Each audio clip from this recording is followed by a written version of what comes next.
welcome to Chantanjali Art, home of Nothero the Cryptwalker and Springball, available in the link below. We come to you live from the heart of Lovecraft country, and we would like to take this moment to ask you to do us a favor. If you could please hit the like and subscribe button located down below, it would be most appreciated.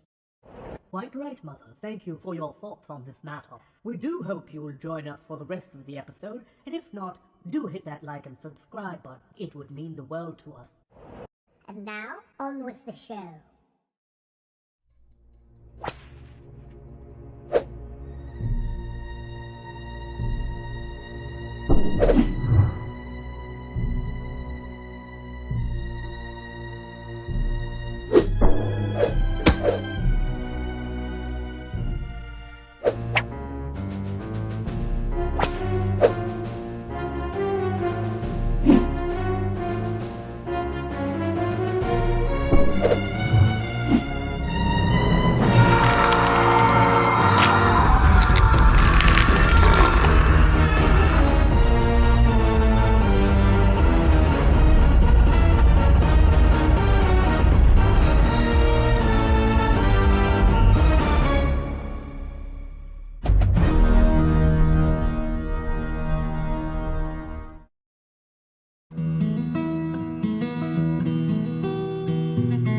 You're now entering the domain of paint and canvas.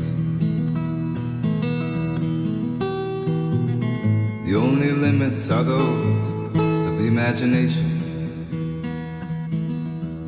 New possibilities will emerge with every brushstroke, and the paint thickens.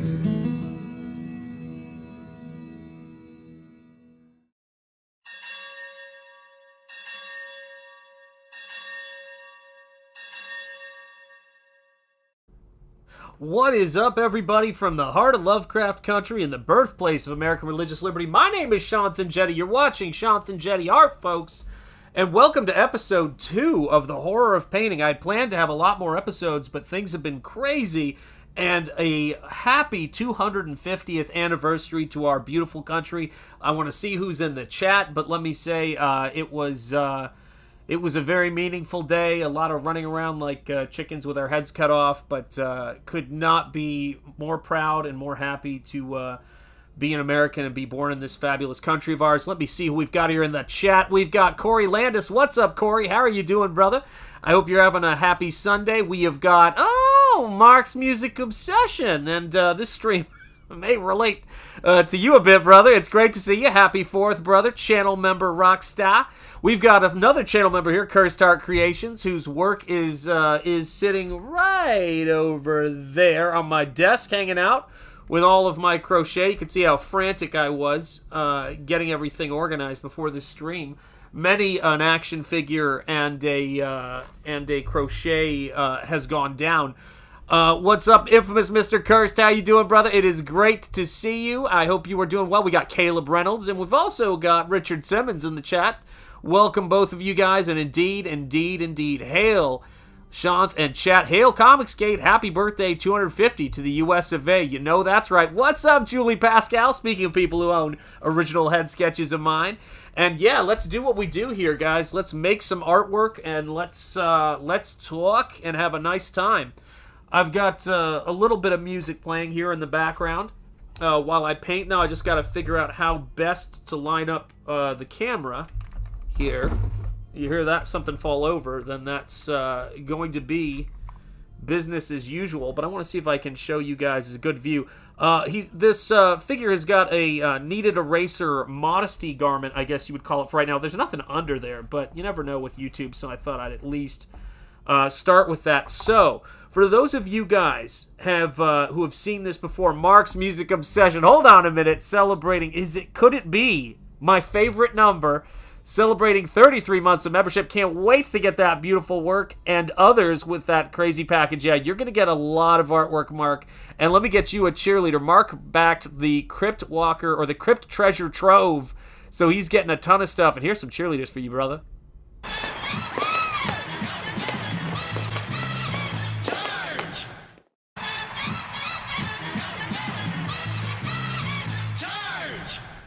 Thank you, sir. Thank you, sir. 33 months. What's up, Comics and Cahoots? So, for those of you guys, excuse me, for those of you guys who've been keeping track of my head sketches and all this stuff I've been doing, this head sketch right here. Sorry, I'm leaning to grab something, so it's the audio is not going to be ideal here.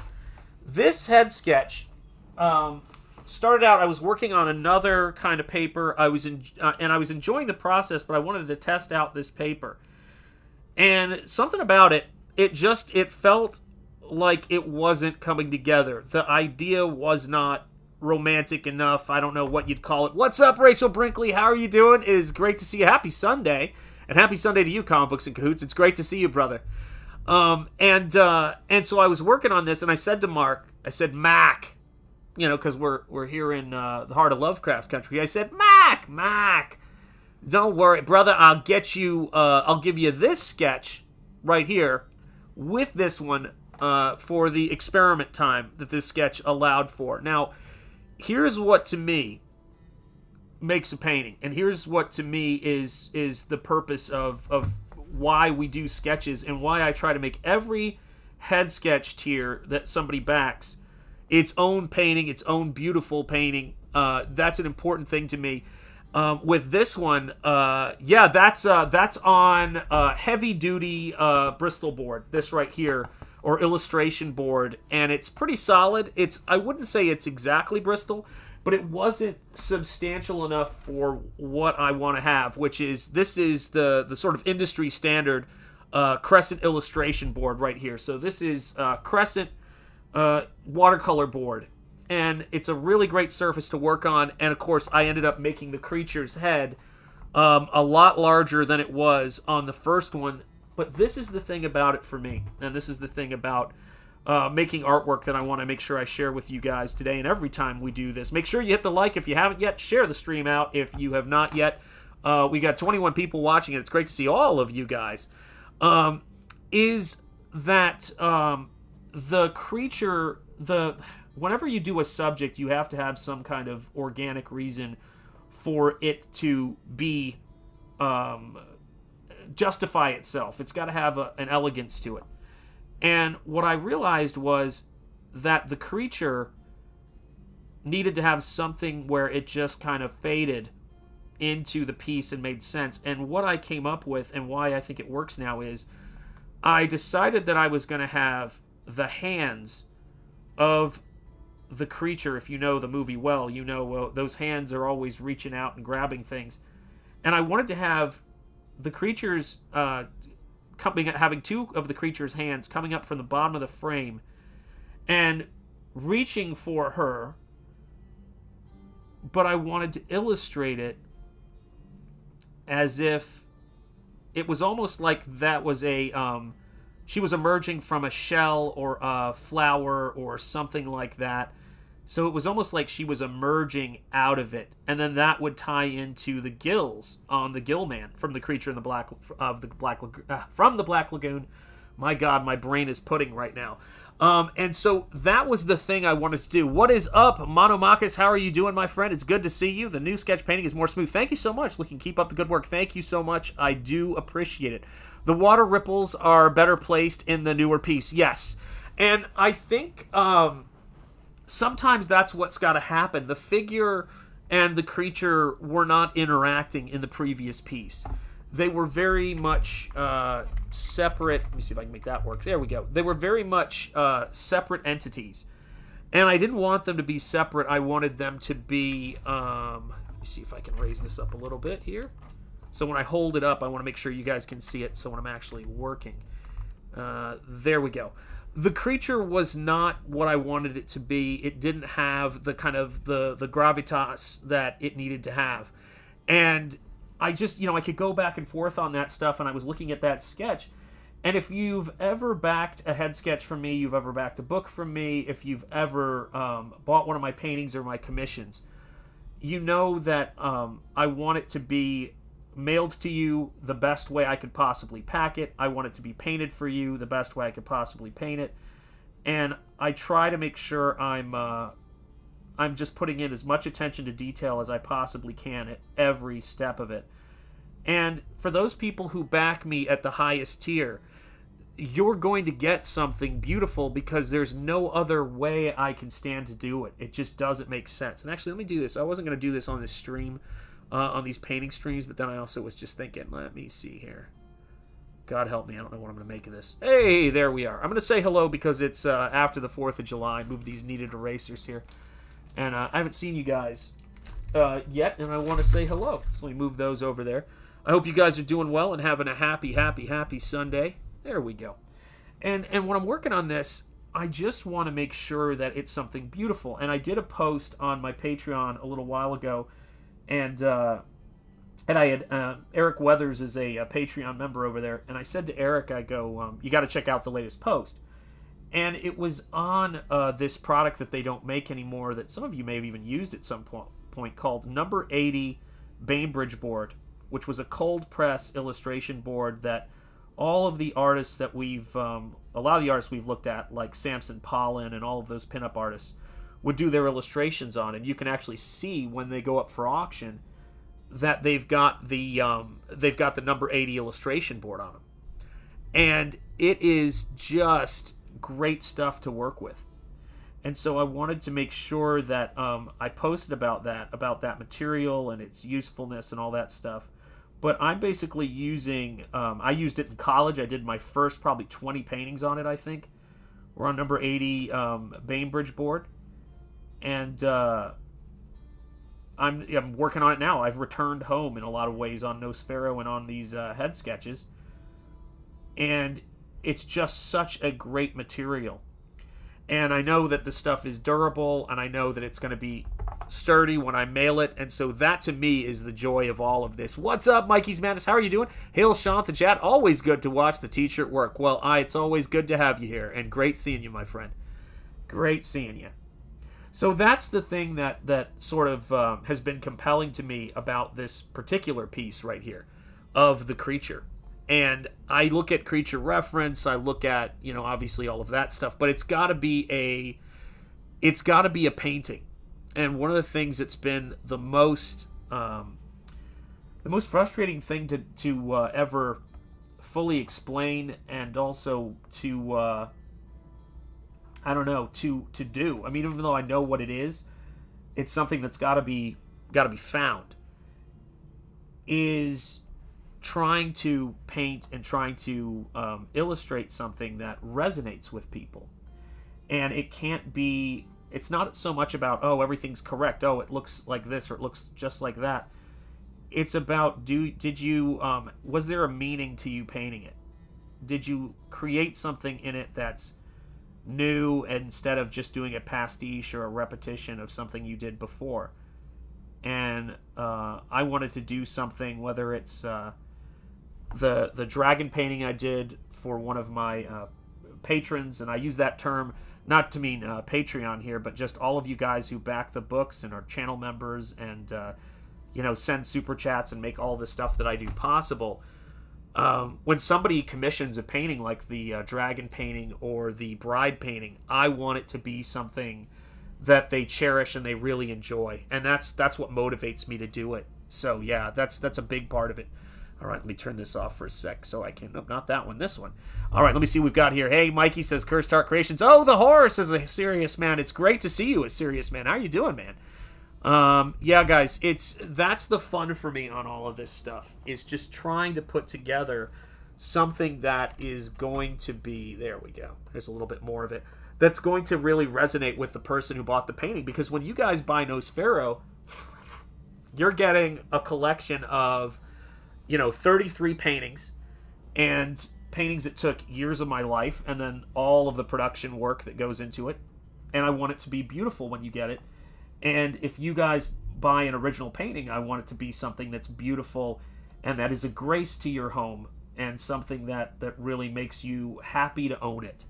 And that's really what it comes down to. And so many people have great affection for the creature. This is not my first creature from the Black Lagoon commission. And every time I paint the creature or Frankenstein or Bride of Frankenstein, I want to try to bring something to it that is new. It's not just me rehashing the same thing. And so right here, once I figured out what I was going to do with this kind of... The hands are either trying to catch her, which is what you would assume at first, but visually the hands are almost like they're lifting her up. In a lot of ways, it reminds me of when you see classical dancers, ballet dancers, or figure skaters even, when there's a lift. And in a lot of ways, the creature is doing this kind of underwater lift of this figure, and that's the thing for me that brought it together, because I'm very much somebody who's influenced by Alphonse Mucha and Art Nouveau and all of that stuff. That's what I really like to lean into. It's the stuff that inspires me, is the Art Nouveau stuff of Alphonse Mucha. And so I love Frazetta, I love Mucha, I love everybody who does the more classical figure work.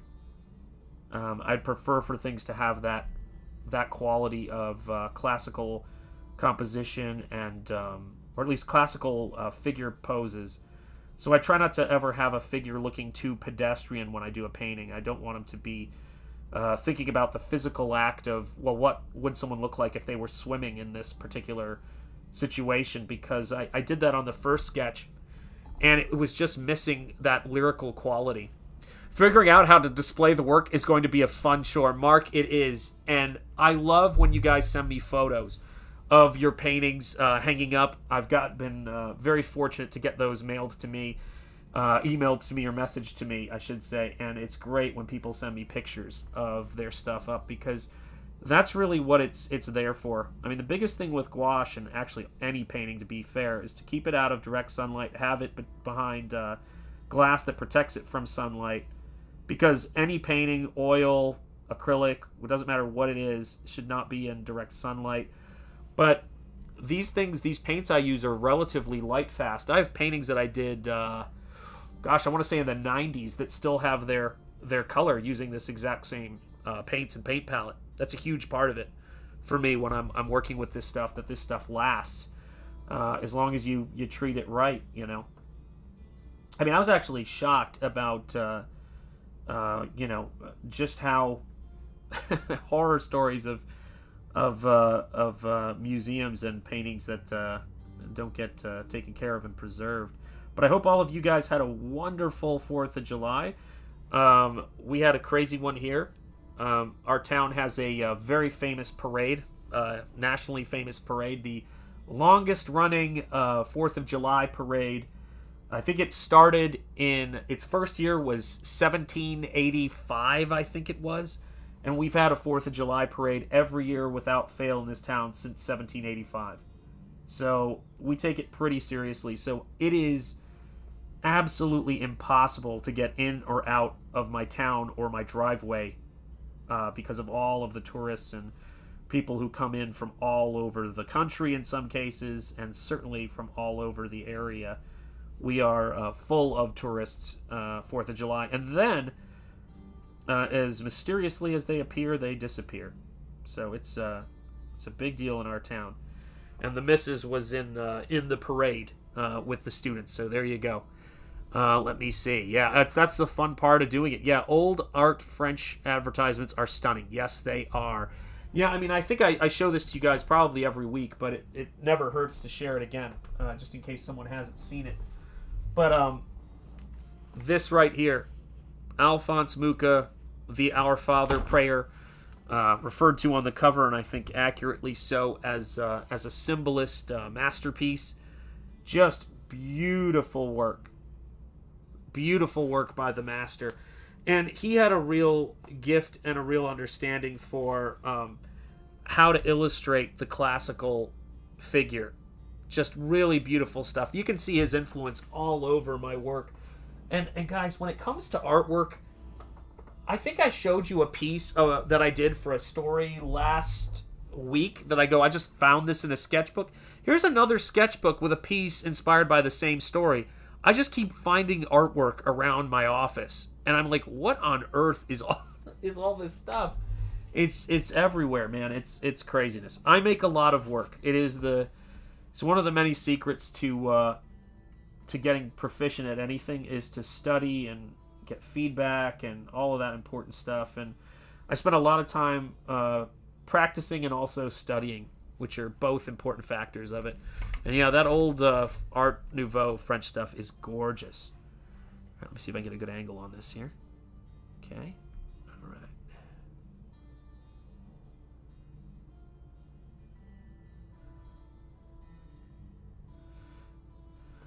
Just realizing this is when I definitely need the smaller brushes, but I'm realizing this brush has seen better days, so I'm getting myself a new brush. That's what we're going to do on this fine Sunday. Since 1785, I believe. Yes, it is impressive, man. It is a crazy, crazy thing. And it's always telecast and all that stuff, and we have cannons, and we have people in, colonial soldier historic reenactors in the parade and musket fire and all of that stuff. So a lot of the battles that made this country happened here in Bristol. So my town was established, that I live in now, was established in 1685. So my town was established pretty much almost 100 years before the country was established, which is wild to think about. To be in a town that was established by the British, and then later became the country, a part of the country that we are now. It's pretty crazy to think about. But people around here are incredibly proud of this country, and it's great to see. Let me see here. All right, there we go. And you can see how those lines around the eyes and a lot of the detail work that I do when I'm painting, it's really important because people are going to live with these paintings that you do, and they're going to either live with them in books or they're going to live with them on their wall. And those rare instances where, because I only do so many paintings, I only sell so many paintings, so every time I sell a painting, you have something that is, well, it used to be it was rare because I don't sell a lot of my paintings, and most of the ones I do are for stories and things like that. But now they've become even more rare because you have less and less people working in traditional media with any kind of skill level. So you see a lot of artwork online and you go, oh, that's actually pretty impressive. And then you see that it's digital, or it's something created in AI, or it's something that is and I have seen some stuff that is beautiful that was created in AI using some other artists' style, or a conglomeration of people's style. And I honestly, that stuff doesn't exactly keep me up nights any more than the digital stuff does. But this right here has its own look, and it's incredibly rare.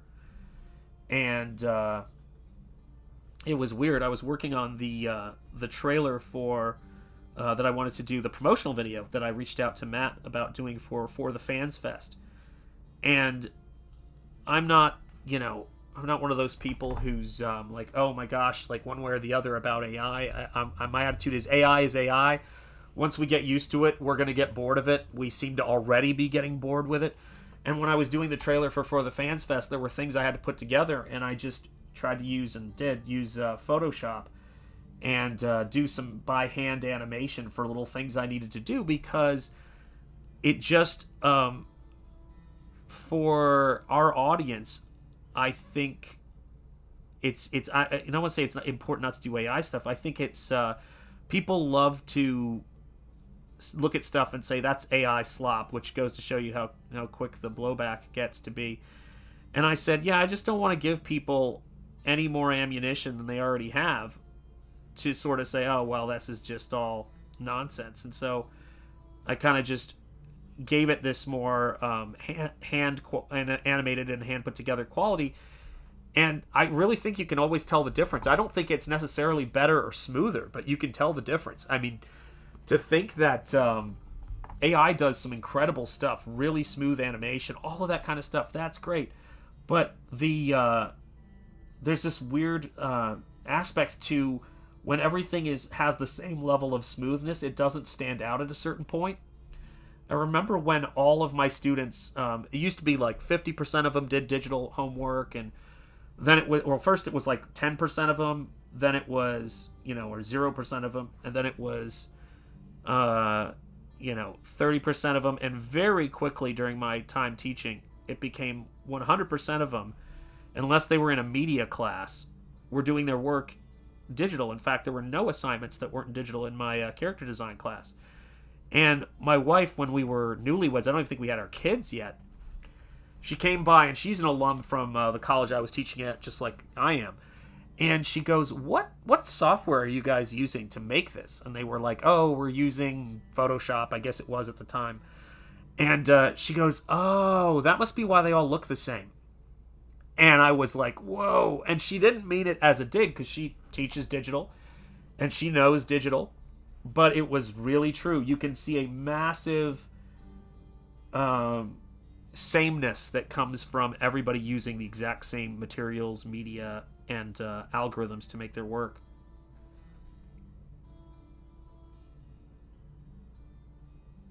And that's why when people ask me why do I use the trackpad when I'm creating my artwork digitally for the almost exclusively, the reason is it just kind of dials me in. I'm already using this highly advanced tool, and somehow just me using the trackpad makes it more primal. I'm grabbing the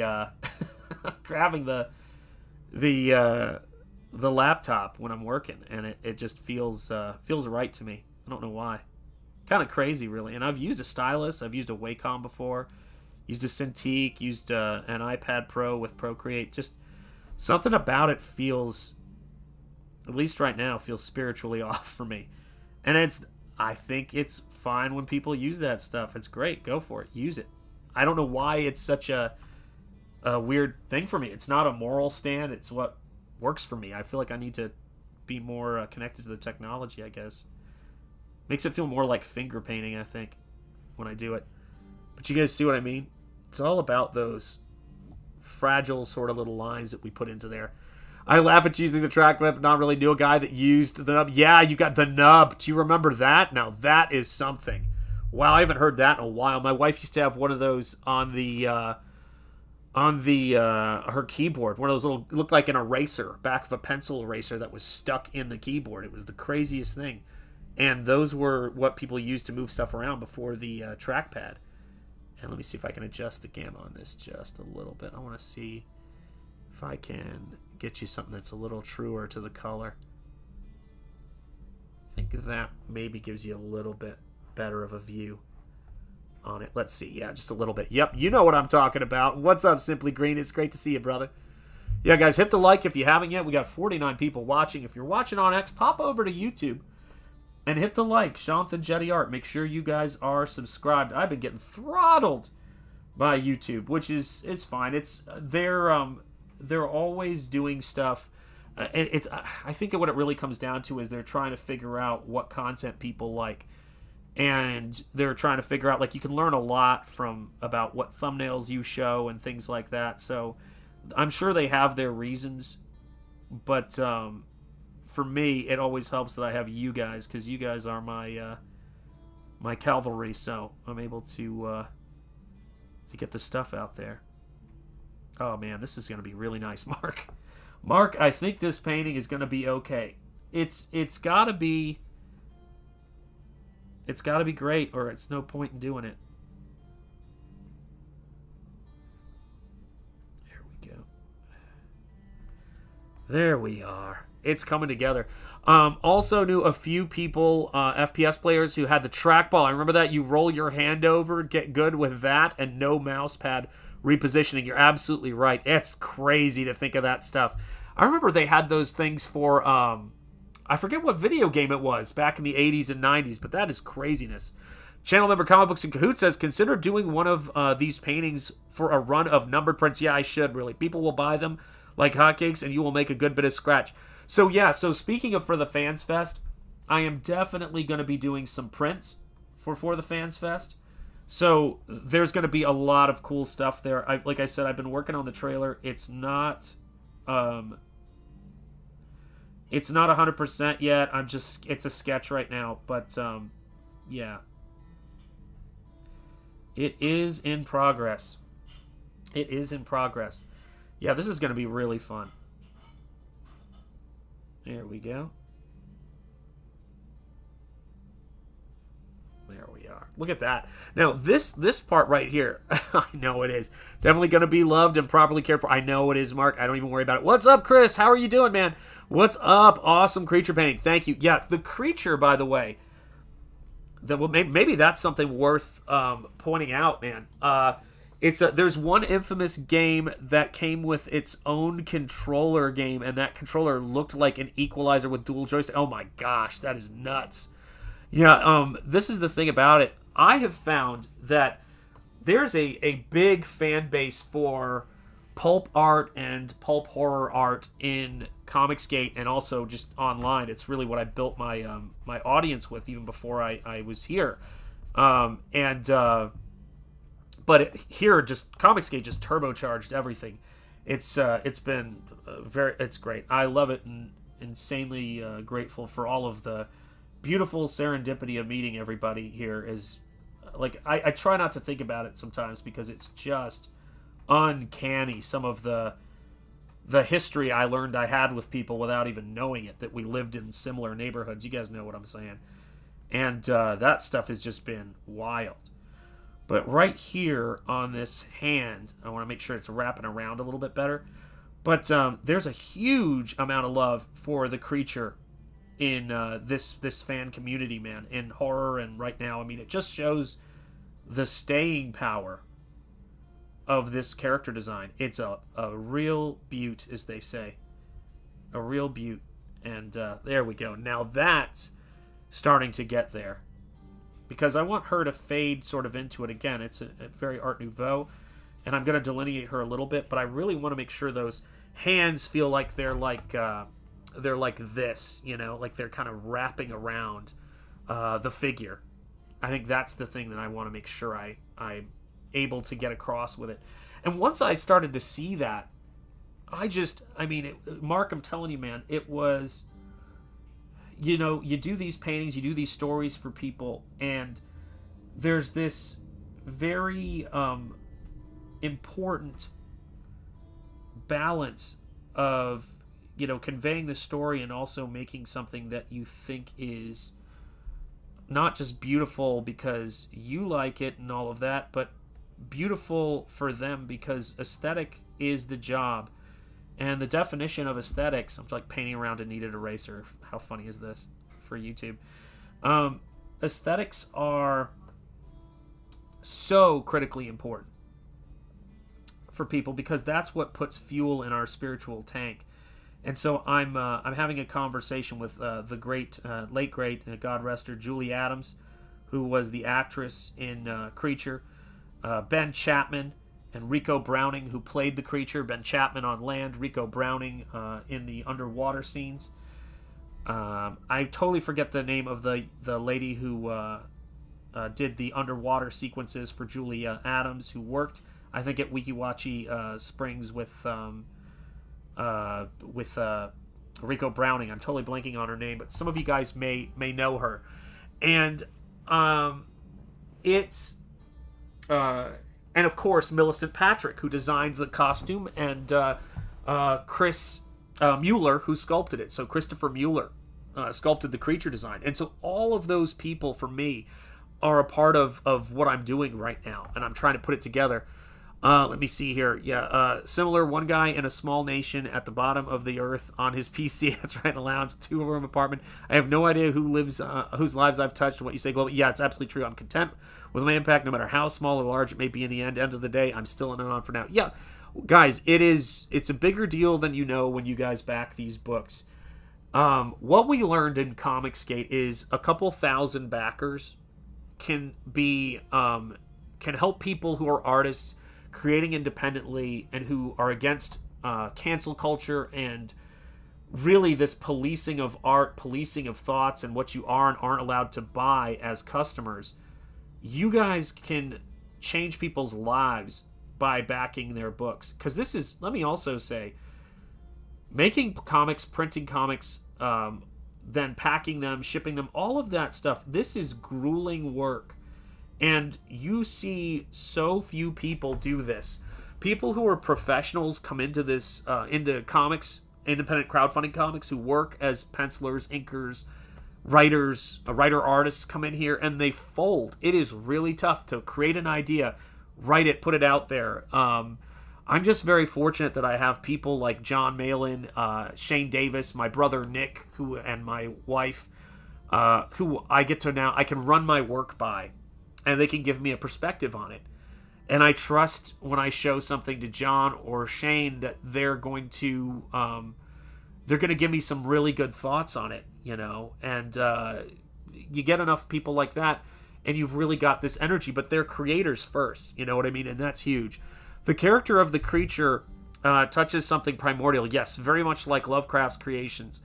It haunts in a way that is alien and familiar. It's difficult to well, there you go. It seems to me that it's a visual metaphor for something we don't have a word for. That's a feeling. And we see it, and instantly we recognize an aspect of ourselves in it, and we connect with it. And sometimes it's the right joke at the right time. Amen.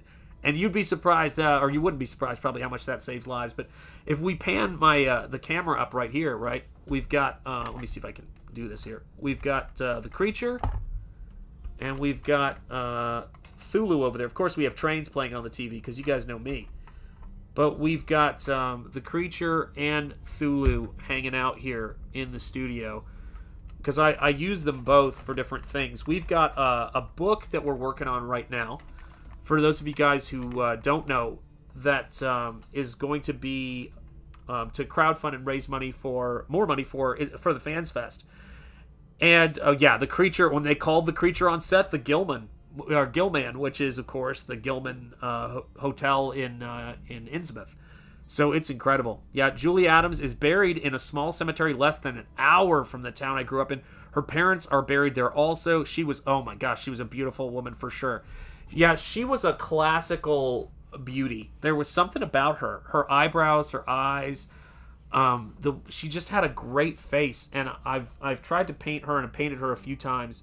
I shouldn't say try. I've painted her with varying levels of success. And she has a very, very tricky face to paint. There's no getting around it. And she was originally, as described, going to be the character she was playing was going to be a blonde, but they saw Julie Adams and they were like, that's our girl. There she is. But, she had I think she did study dance. And she has, when she's walking on the deck of the boat or when she's walking into a particular scene, she moves like a dancer. She the way she sits. That's an interesting thing about dancers I've found, is that dancers sit differently and walk differently than the rest of us, or there's certainly much more of a grace to them. Back in the day, when people, and certainly probably still at fancy restaurants, but back in the day, people who worked in service, and I always used to think about this when I was working, service jobs, they had a way of carrying themselves, a kind of quiet grace that is something I've always appreciated. But the dancer, the awareness of the body and the placement is something I try to think about whenever I'm doing this kind of stuff. Is I try to think about, as an artist, I want to get that classical, graceful thing, because we see everyday life outside all day. When we go into this world of the aesthetic, I want to bring you guys something that you don't see every day, is something that's a little bit more elegant, a little bit more aesthetic, if that makes sense. Which is why, everything down to the posturing of the hands and all of that stuff are things that I really try to think about when I'm working. Try to think about, and I don't know where this hand's going to go, but I'm going to start with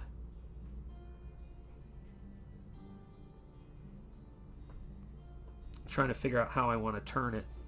And sometimes I'll repaint a hand a few times just to get what I'm after, because I want to make sure that it has that elegant, graceful quality. And I'll just make marks to see where it fits in space. And if it starts to come together, it comes together.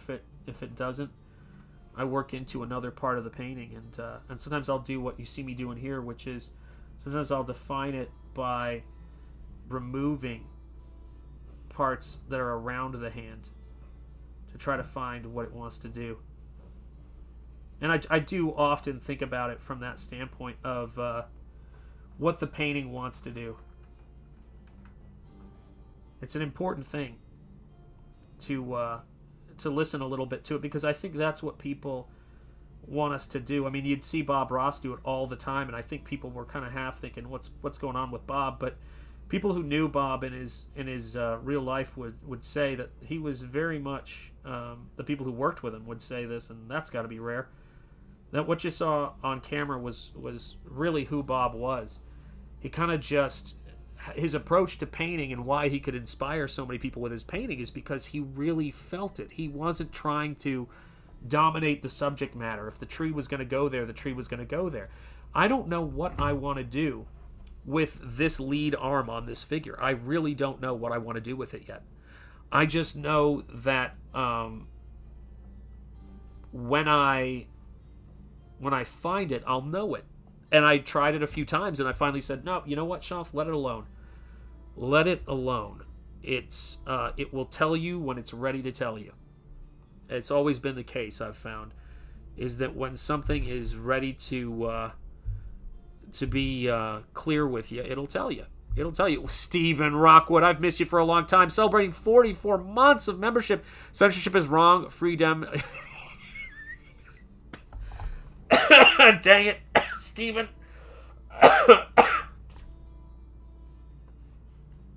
Why, Stephen?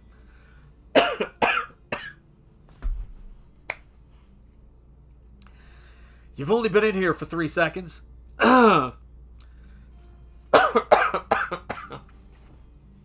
Apologies, everyone. That is, of course, my brother Stephen Rockwood. Let me get some cheerleaders going his way. Here you go, brother. Charge! Charge! Yeah, it's not even that. It's not even that. What do you call it? Explicit. But yeah, a rumph. Yes, indeed. Cursed Art Creations. Saying hello to Stephen Rockwood. Indeed. Harumph. Hurrah, indeed. Yes. Says infamous Mr. Cursed. Yeah, it's there's nothing of the sort behind this actually. So it was more for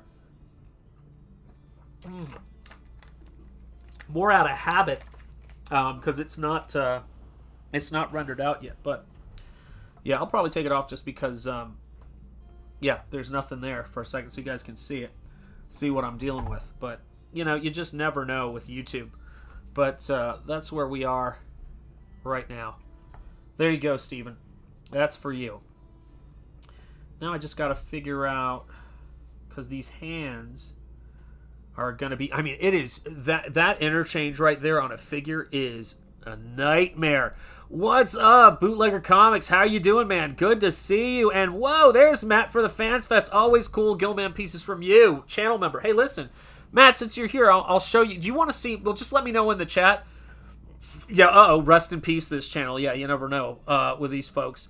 And hail Bootlegger Comics, Matt. So I've done some work on the promo video for the Fans Fest. It's still in progress. But do you want me to show it? I can show you what I got thus far, and we can go from there. And just let me know if you want me to show it, and I will do what I can do to make it work. Let me see. What have I got here? I will see what I can do here. Let me do edit, copy, and then do. Yeah, just let me know, Matt, if you want me to give it a test.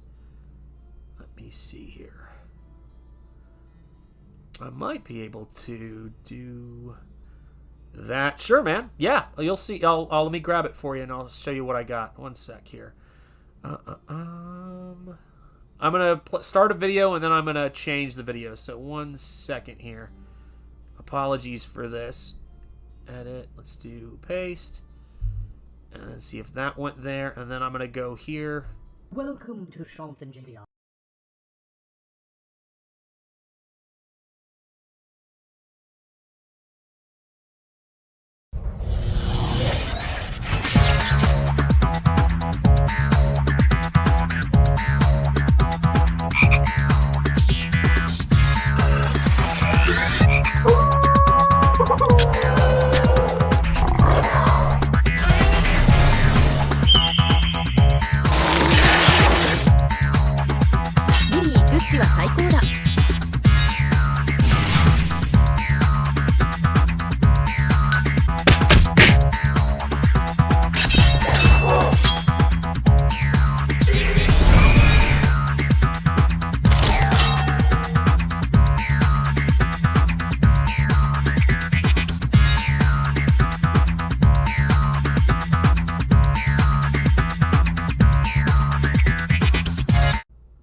So that is what I have so far. So I've been just chipping away at it and putting together things so people can get an idea of what the experience is going to be like. Because I think whenever you're doing something like what Matt's doing, it's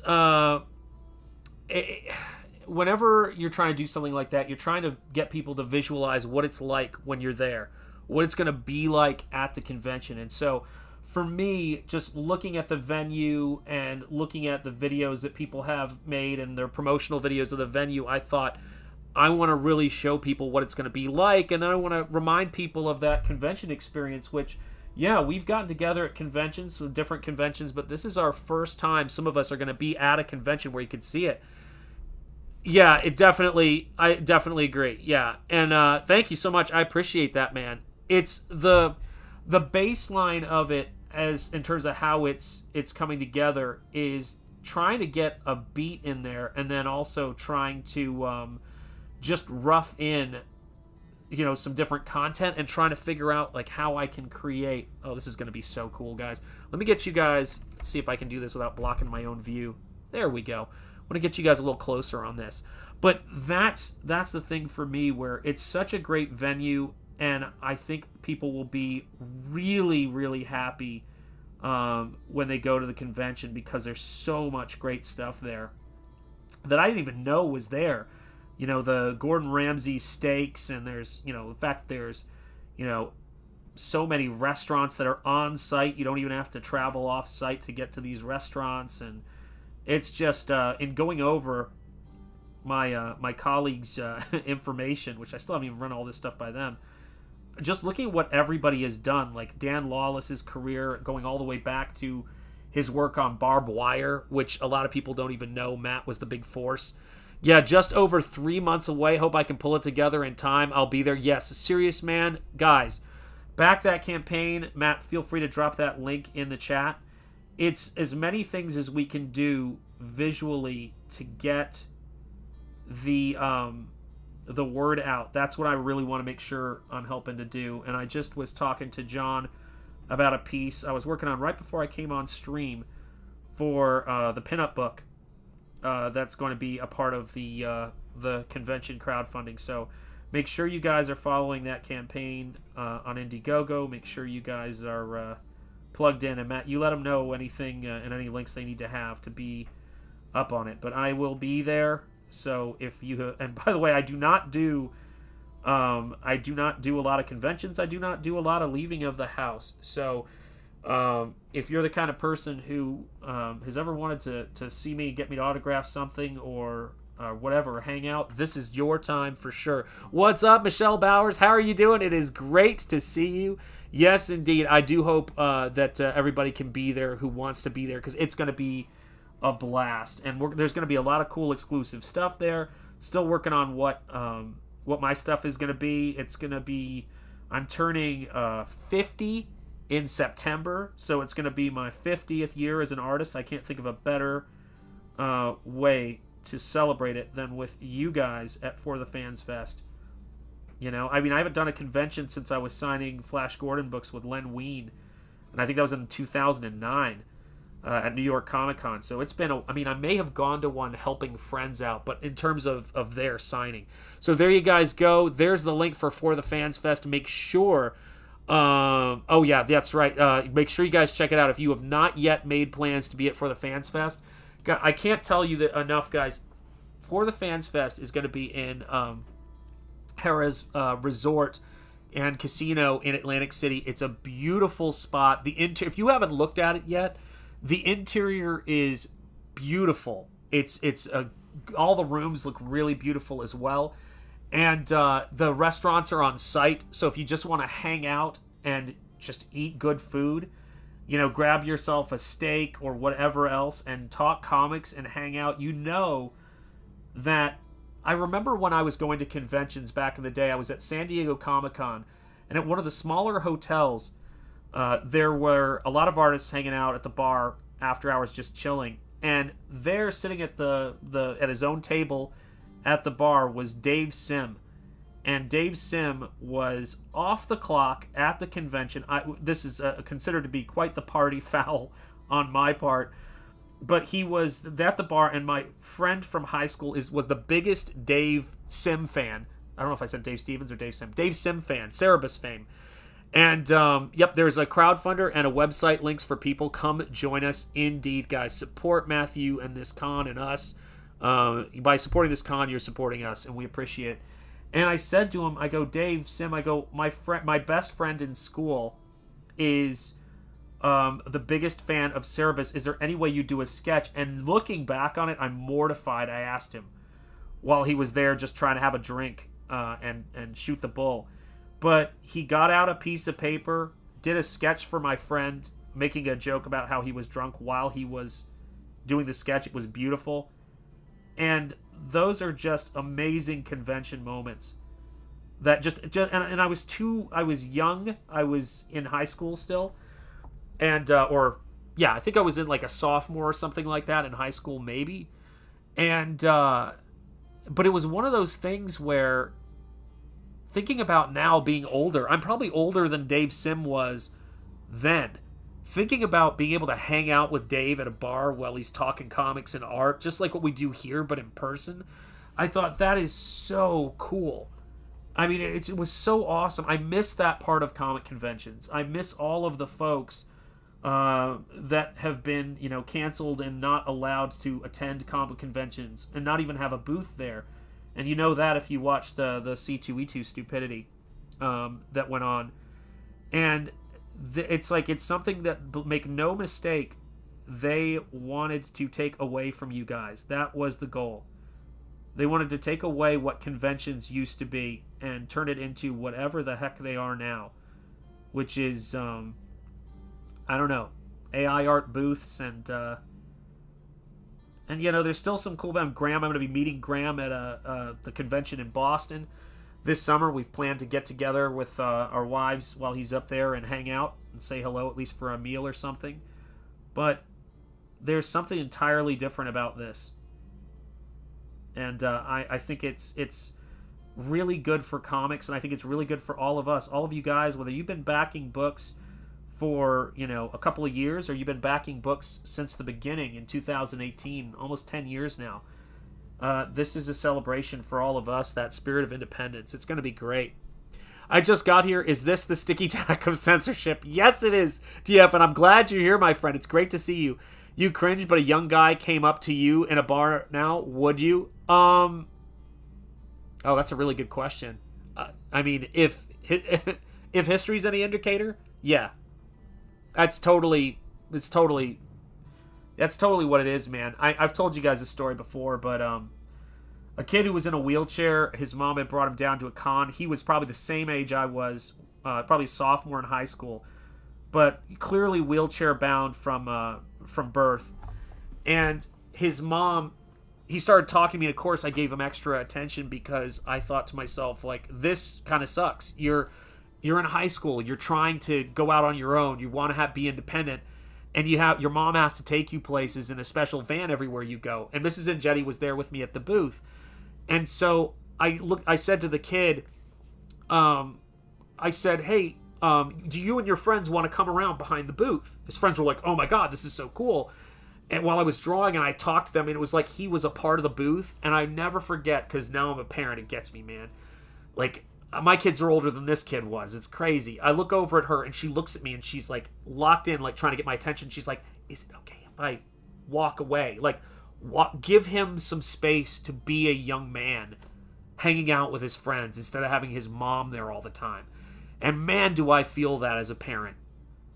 It's, yeah. I mean, listen, man, it's like, I told a buddy of mine, we were talking about mortality and stuff like that, and I just said, yeah, I think about being put on that scale and trying to do the work I can, the best work I can, that I can live with, and not have anybody in a zone. I'm not interested in having anybody, and you get a lot of this on the internet, and certainly cancel culture is all about this. People trying to tell you who you are, what you're about, and it's like the people who are close to you know, and you've got to do things that you can live with. Is that paint? Oh, it's just glue. I get glue on my hand, and it just like stay super glue. But it's like you got to be able to do that stuff. And, you know, I hope it made his experience better, man. Because, and I hope, you know what, more than anything, I hope it helped his mom that day. Because she was, what a good mom, too. What a great mom she was. She understood what was up. She really understood what was up. And I respect that, man. Greetings and happy Sunday to you, Christopher Sheriff. How are you doing, my friend? It's good to see you. This story encapsulates my childhood. Yeah, amen, man. You see, you know. We've talked about all that stuff, right? I mean, it's just like...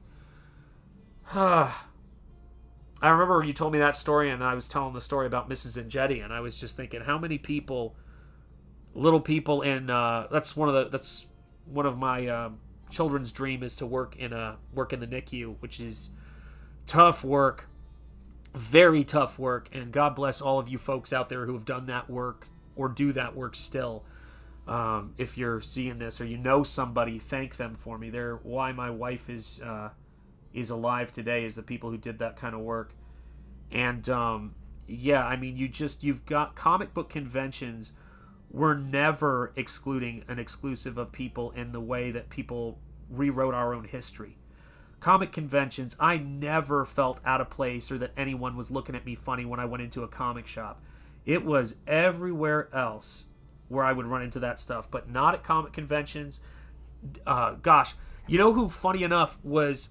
Put aside everything that's being quoted, you know, today and all the political BS around this guy. Like, give him his flowers. He's older. I always say, you gotta give these guys a break. But I remember John Byrne having just an infamous reputation for looking at people's work and telling them it was garbage. I brought my work to John Byrne. He was the nicest guy. He took time with it at Dragon Con. He was like, your work is great, and like was so positive. I told people that. They go, are you crazy? He did what? And yeah, there are some really great people out there that the people really care about comics, you know, and it's great, man. If I have to draw one for you, I'll have to draw one for every Tom, Dick, and Harry at this bar, right? The original Springball fan, that's right, is checked in. How are you doing? I am doing great, man. There's gonna be a pinup for, we were just talking about, for the Fans Fest. If you want to meet me at a con, talk about the year to do it. For the Fans Fest in October, and the link is in the chat. Matthew Rumor is the man to talk to. For the Fans Fest is going to be in Atlantic City, in New Jersey, at the Harrah's Casino, and I'm going to be there signing stuff, and I am so excited about it. There's going to be a pinup in a pinup book that a lot of us are getting together to do, to be a part of the campaign for the convention. And I'm going to be doing a pinup of the character of Molly. Her name used to be Midge in the old Springball books. And she's going to be wearing a Springball bikini, mostly, to give you a clue about that pinup. So for those of you guys who are looking to pick that up, you know, do it. Yeah, he could have given me the Frazetta response. And who am I to say either's wrong? Yeah, I mean, you know, and Frazetta at his age, right? Frazetta was... I'm sure he was battling the thyroid stuff and everything else, man. I can't even imagine. He had a tough time towards the tail end. I met Mark Brooks at the Hyatt Hotel Bar in Chicago right after meeting Ryan Blue Thunder. He signed my book and did a head sketch. He was cool until he saw my CyberFrog hoodie. That's right. Yeah, that's awesome. Yeah, there are some really, really... there's some really great people, man, and out there who care about comics. And that was the place where... comic conventions were always the place where you were going to share your excitement for the thing. And I just, I think that that's something that they naturally will, or I should say they naturally should be doing, and that's what we're trying to bring back with this convention. It's like, come to the convention, you guys can see us there, and you know you can wear whatever hoodie you want to wear. Honest to God, it is it's such a strange thing to want to tell someone else what to do with their life. It's a very odd thing. I've never found the it's never interested me. I don't see anything good in it, nor do I seek it, is the best way I'd put it. I don't seek out whatever it is that people like about that. I think it makes people miserable to try to control what other people like.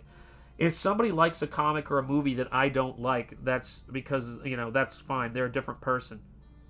Period. They can like whatever the heck they like. The customer is always right in matters of taste.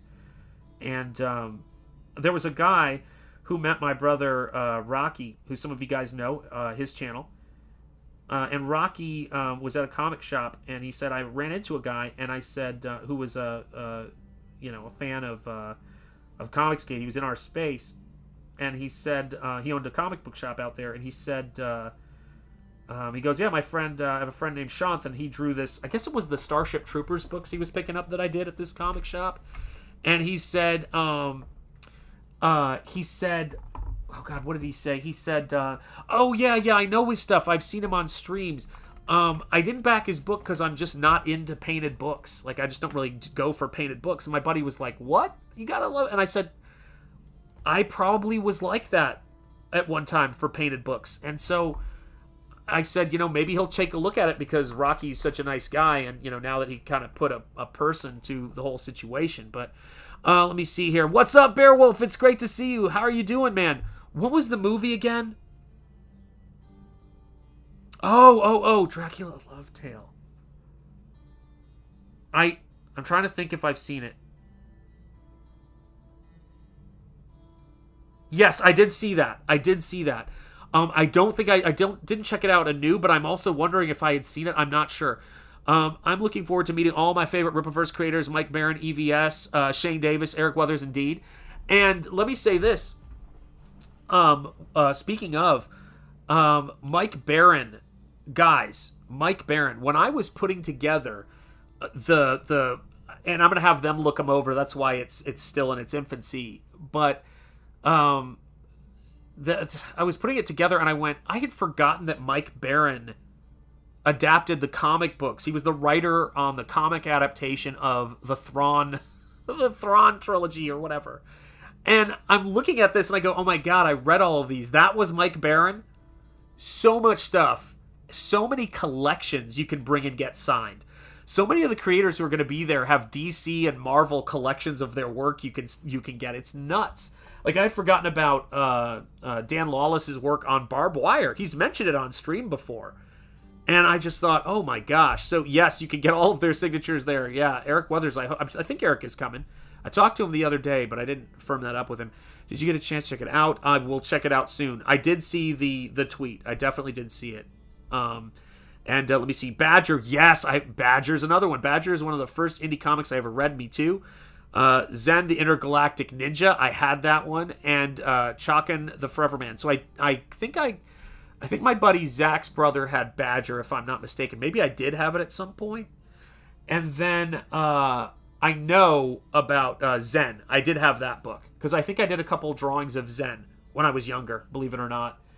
And I remember just trying to get those crazy eyes he had figured out. That was tricky, man. I was very early in my drawing at that point, so God knows what it looked like. It was probably diabolical. And thank you for posting the link to Springball Terminal Monstrosity, guys. That book is coming together beautifully, and I think Stephen Rockwood is going to like several pairs of things in that book. That's my personal feeling, Stephen, if you're still around. And he's certainly going to like that swimsuit special, because I know everybody's going to be bringing their A game to that for sure. John was just talking about on stream the other night, and he did a dynamite cover for that thing. And you'll be happy to know that Springball's on the cover. He basically was asking any of us who wanted to have our characters on the cover if he could use them, and of course, you know how things work in this space. I mean, people ask all the time. Springball's on the cover of the CYBERFROG Kings United. The link for that, I think, is in the description. The Kings United variant.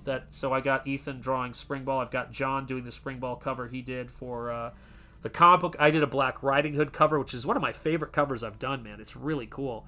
I am very happy to have back your pin. Oh, thank you so much. But when you happened to show some Springball stuff, I was astounded doing Farland style. It's weird. People, I showed it to John, and John was like, what?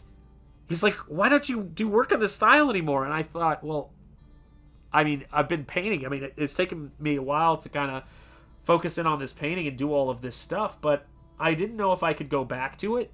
Honestly, I had a thought I could, but it's not just the drawing, it's the writing. That's the thing. And it took me a couple of pages that I tossed out to get to where I'm at with it now. And now when I see a page that I wanted to rework, sometimes I just go, you know what, it'll be faster if I just draw it from scratch, because I'm so much more in the zone with that style now. Some of you guys have seen that with the cover piece I'm working on for Sean for Silence Do Good, which I want to get more work done. Guys, I am just being buried with work right now. It's great. Grateful to God for all of the work I have and for all the support from you guys. Be very clear about that. But yeah, I get not liking certain genres. I love comedy film, but I don't care any less about a comic or comics or cartoon styles. Yes, exactly. Well, it's funny too, because I think that if people have a relationship that's not ideal with paintings, I think we have, in many ways, we have museums to blame. And the way that we make people think that paintings, how do I put it? That there's a right opinion to have about paintings. And sometimes you're going to see a painting and you're going to not like it. And it doesn't mean you don't get it. It means that you don't like the painting. And I think that some painting and fine arts really took painting in a direction to where you kind of didn't feel like you had a right to have an opinion. So if you had a bad experience with a painted comic book, you're going to think, well, all painted comic books come at it from the same standpoint as fine arts, right? That if you don't get this painted comic book, then it's because painted comic books don't care if you get them. And that's not true at all. I do care if you guys connect with the work, and I care if it makes sense to you, and work on the story in the same way. And in fact, I consider a Springball to be a painted comic book. I am painting it in digital. That's just how it comes together. And it's almost, funny enough, it's almost the same process in a lot of ways that I do color with that you're seeing me do here. Let's see here. Let me see if I can make this. Can you guys see that on screen? Let me move that in a little closer for you guys. As nerve-wracking as that can be for me sometimes. But let's, so you guys can see it.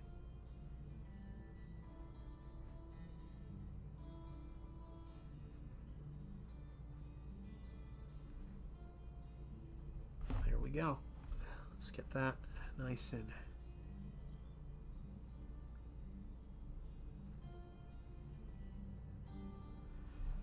lined up. There we go. Now he's starting to come together.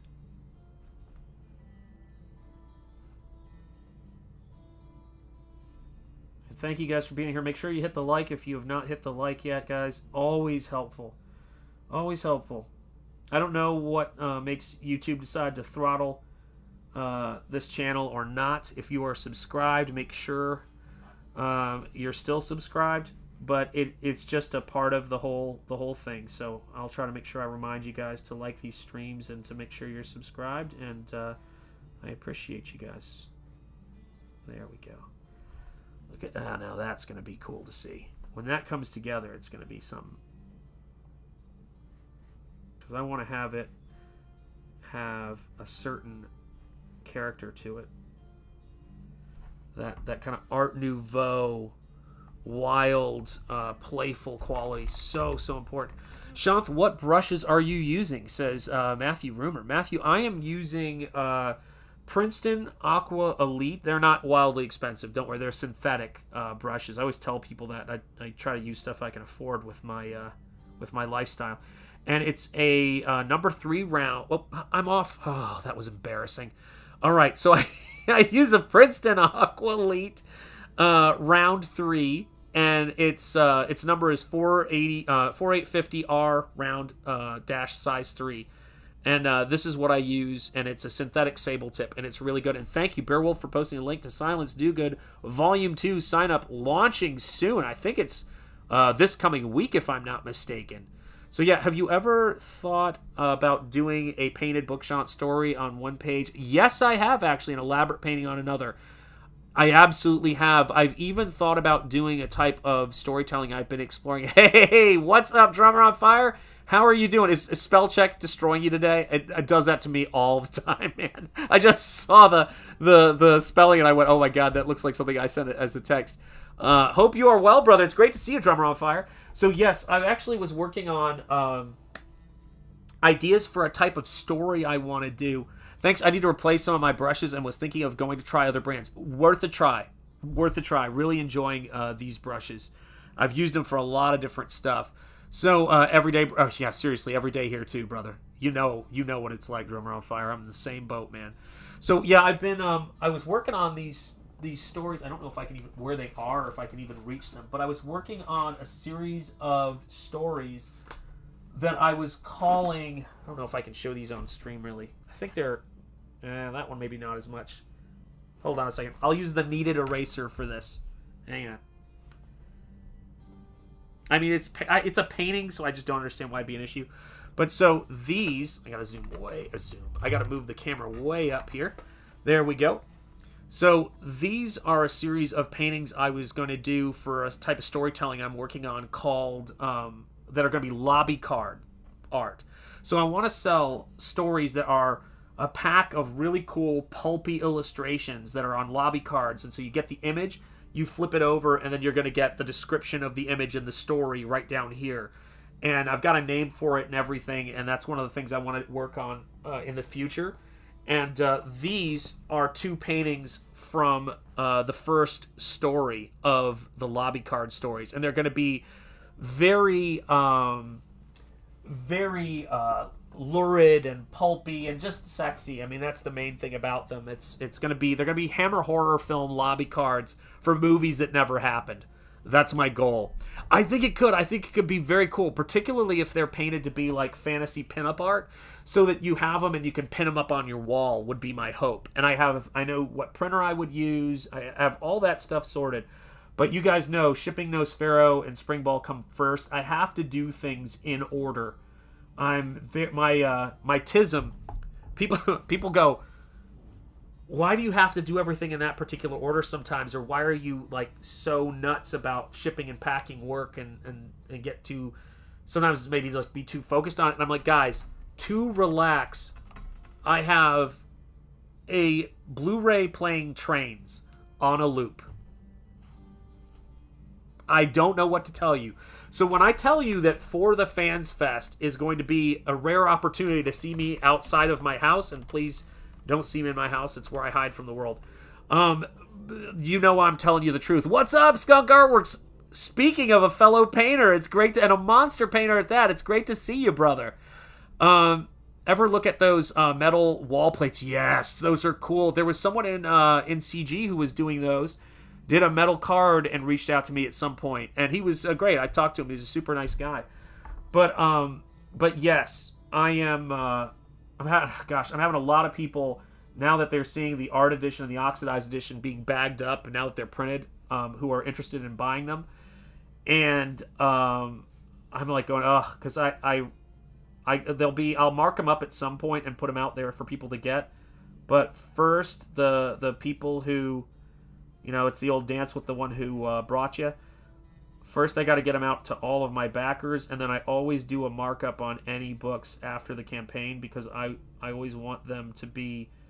I want to encourage people to buy them and reward people for backing the book, because it's the backers who make all these books possible, just like the channel members make all these streams possible, the super chatters make all these streams possible. When I see Stephen Rockwood, 44 months as a member, I believe it was, and Mark's Music Obsession, 33 months. My God, that is wild. It's crazy. And when I see my autistic memory remembering how many months I think it was, I think Steven might have been more than 44. I could be incorrect on that. But let's just say if I see something, I'm decent at holding it in my head. And we'll leave it at that. I actually teased my mother-in-law because I remembered something from her childhood.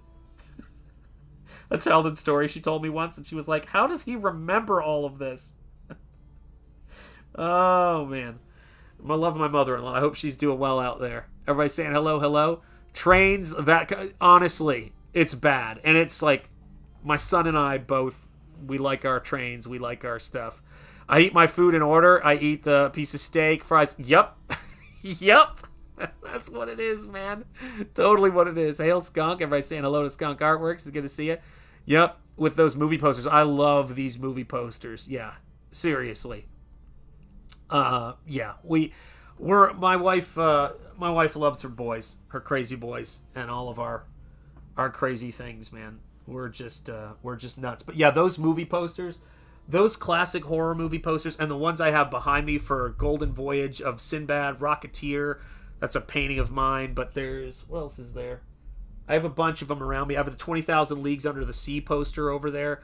Love that stuff, man. Yeah, I absolutely have the traintisms. There's no getting around it. Yeah, I mean, trains get me where I live. And someone goes, so do you want to like go on a train trip and ride trains? I go, no, I just want to stand and watch them. My ideal train scenario, which is why I have never started this, is a model train set. But in that way lies madness. You've got to know if, you're susceptible to addiction. And I would 100%. It would not be good if I got into model trains. I'm going to have to stay away from that. It just would not go good places. It's like, my word. Yeah. But I can enjoy other people's train sets. So that's a good thing. Fortunately, we've got some train people here in CG. Oh, look at that. That's going to be fun. Look at that. See, because the hands of the creature here, they're really sort of acting as the kind of, again, the framing device, almost like a dancer, almost like a figure skater. Yeah, they aren't just for Christmas. They're a lifestyle choice, Corey Landis. You know that's right. You know that's right. And I think you have to come to the paintings and the things that you do with an interest in thinking about them in a much more artistic fashion. I always say that the head sketches I do for campaigns, and this is one for the Nosfero campaign, the head sketches that I do should be able to and are able to stand shoulder to shoulder with any of the paintings that are in my art books. They are, for all intents and purposes, paintings. They're not just head sketches. And so I put a lot of thought into them, and I want them to be something that is interesting and takes things in an interesting direction. A buddy of mine who's a professional concept artist, he's worked for DreamWorks, he's worked for Sideshow Toys, did a Noman Workshop character creation DVD back in the day. He, a great guy, and he saw the piece I did for Lloyd that was the Bride of Frankenstein, where I have a nude figure of the bride coming to life as the white hair streak in her hair. And he's like, did you come up with that? Like, where did you see that? And I go, I've never seen it before. Maybe someone's come up with it before, but this is the first time I've seen it. He's like, man, that's a good idea, and that's what I'm going for. I'm always trying to, even if I fall short, that's what the bar is. And the first version of the sketch, and Mark, you're getting both. I know you know that, but just so people in the chat know, if I try to do a sketch and I change papers, I'm not sure how it's working for you for a campaign, and you back at the highest tier, I'm sending you both. I'm sending you the in progress sketch for this, and I'm sending you the final. That's how that works. Oh man, that bride painting was a fun one. That painting just had that acrylic, like, beautiful just power to it. The viscosity of the paint when I was working on that really came together. Drummer on Fire says, my son Jonas is super into art. He's 8. Can you say hi? Yes, I can. Jonas, how are you doing? I hope you're doing well, my friend, and keep working on your artwork. It is great. It's a lot of fun. And I am very, very grateful for your dad's support. So thank you so much for being here, Jonas's dad. So when I'm working, I think that's the thing for me is that every single time I sit here and I'm painting and I'm trying to put this stuff together, so I want to show you guys like how, I'm not, I don't want to say there's not really a system to it. It's much more of of just trying to like listen to where the painting wants to take us. And you guys get to see it in real time. You know, you guys get to see it in real time.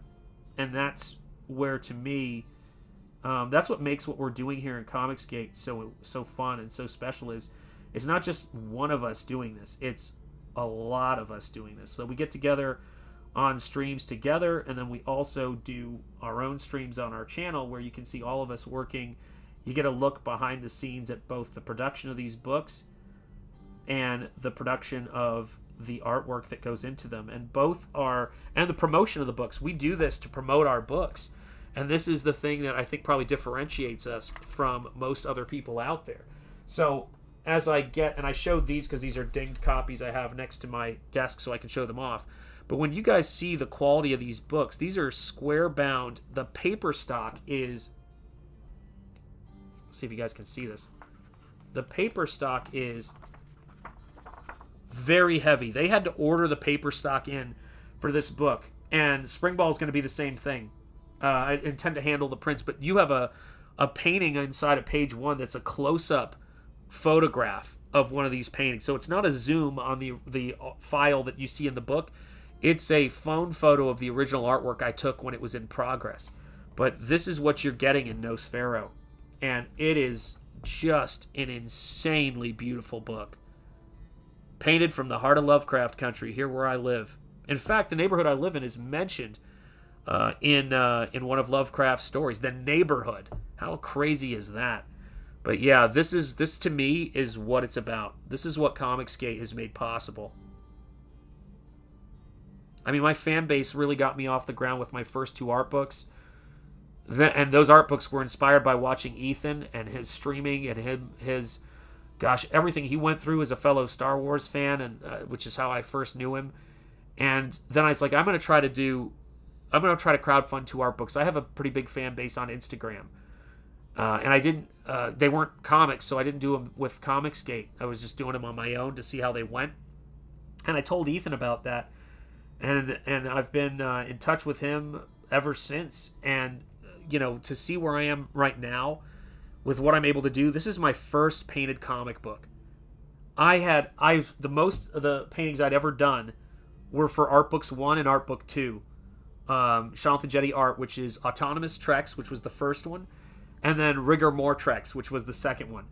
And so I had no idea. Like, this was going to be 33 paintings. Or 30 paintings at first, and then I went to 33 with it because it's my favorite number, and again, the TISM. And I just thought, and every single page has several paintings on it with perspective. It was just a harrowing process to consider doing. And you guys lifted me up and supported me through this entire process. Diaphanous requirements met. You know it's true. Oh, Mark, I am so glad we met, man. I am so glad we met. And I'm so grateful to Comicsgate and just the opportunity to meet so many kindred spirits and so many people who love artwork and all that kind of stuff. I even roped my brother Rocky to start streaming, as you know, Mark. But like, look at this stuff, and Mark's getting all of this stuff. He knows it's on its way. The last copies of my second art book are in that highest tier. They are now all officially gone. But this is what Nosfero the Cryptwalker, the dream of Nosfero the Cryptwalker was to be able to do something of this quality. And the question was, can this stuff be crowdfunded? I knew I could crowdfund art books, but comics are a whole nother animal, no pun intended. And they're going to take a lot of time to do a fully painted comic book. Can't show that page on YouTube. Not because of violence. I don't really do a lot of violence in my stuff, but there's certainly female nudity on occasion, which is a hallmark of my stuff. But there's another hallmark of my stuff right there. Very much in the Hammer horror, Van Helsing, Bram Stoker's Dracula. That's a big part of it. That's a big part of it. Mrs. Ingetti? I just got a call I can't answer that's coming in on my phone. Yeah, can you call him? He may have tried to call you first. Sorry. So, sorry. Kid traveling through airports. So I had to do a quick interruption there. And so, look at this. I mean, such important stuff. And werewolves, of course, the best werewolf of all time for me is the werewolf from American Werewolf in London. I love Rick Baker. I'm a huge Rick Baker fan. I want to put all of that stuff into this comic and all of that Lovecraft stuff. And here's another close-up in the art edition. You can see there's no words in the art edition. And these are just close-up photos of the paintings. And then, of course, the paintings in story sequence. And there you go.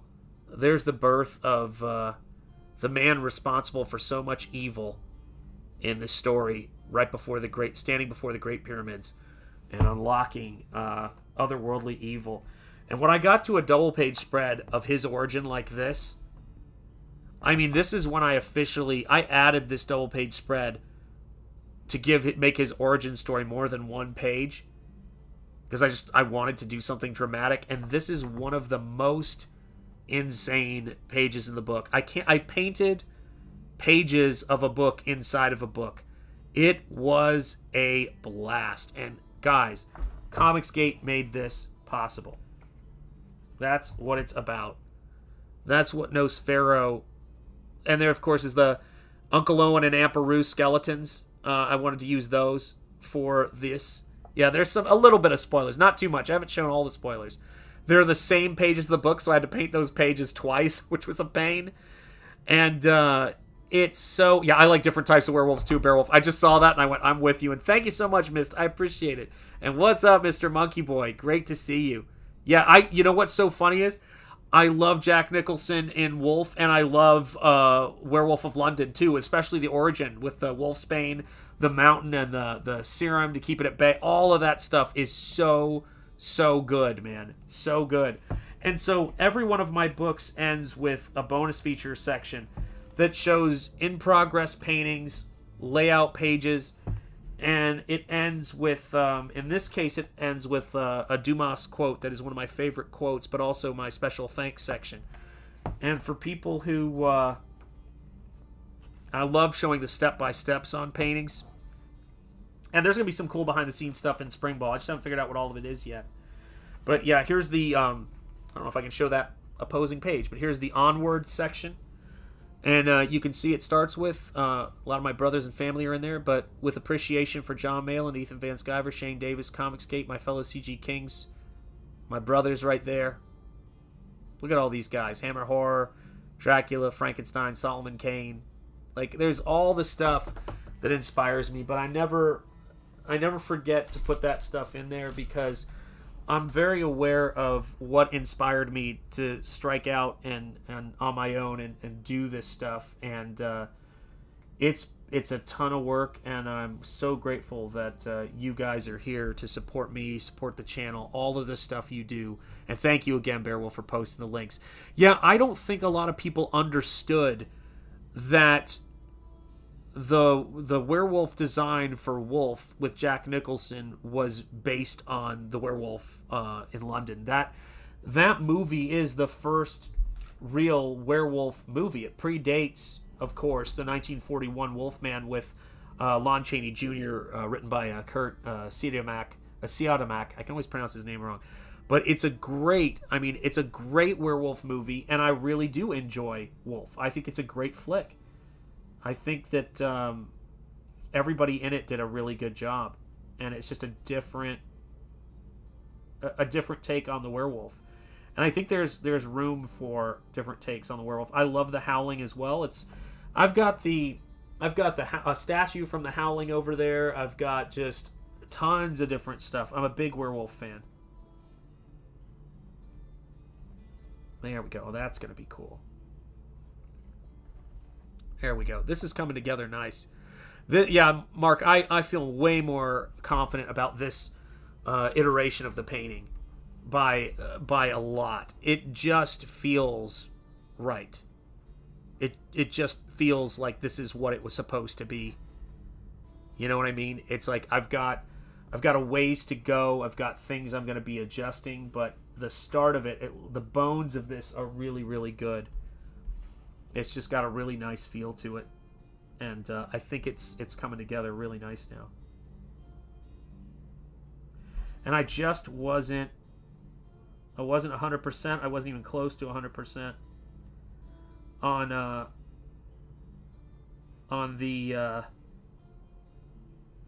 the first take on it. It needed something. It needed a reason to exist.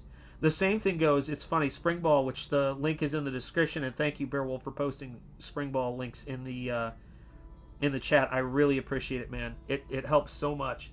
But Springball, it needed a reason. I needed a story for Springball to be reborn, as it were, and it has really, gosh, I mean, that whole world has expanded. It's not connected to Nosfero's world at all, although they have similar DNA in terms of how what I select and what kind of work I'm into.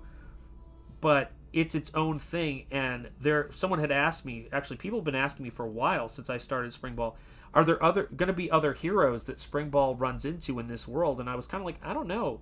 I mean, I hadn't really thought of it. And then I got to a place where I needed some exposition, and I wanted to come up with a way of showing it, and I went, I can do anything. And I ended up introducing a new character in Springball that was created for the book, ties into the world, and is just got a really cool name, a really kind of crazy name. I'm excited about it, and yeah, when you guys see him, it's two new characters, but you don't know one of them. It has powers when you see him. It's a character and his sidekick. Think oh man, I can't spoil it. I really want to spoil it, but I can't.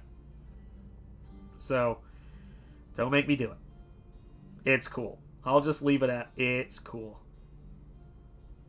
Yeah, there's a lot of doors being opened up in both the world of Springball and the world of Nosfero. They're going to be awesome. Leg Kick 1!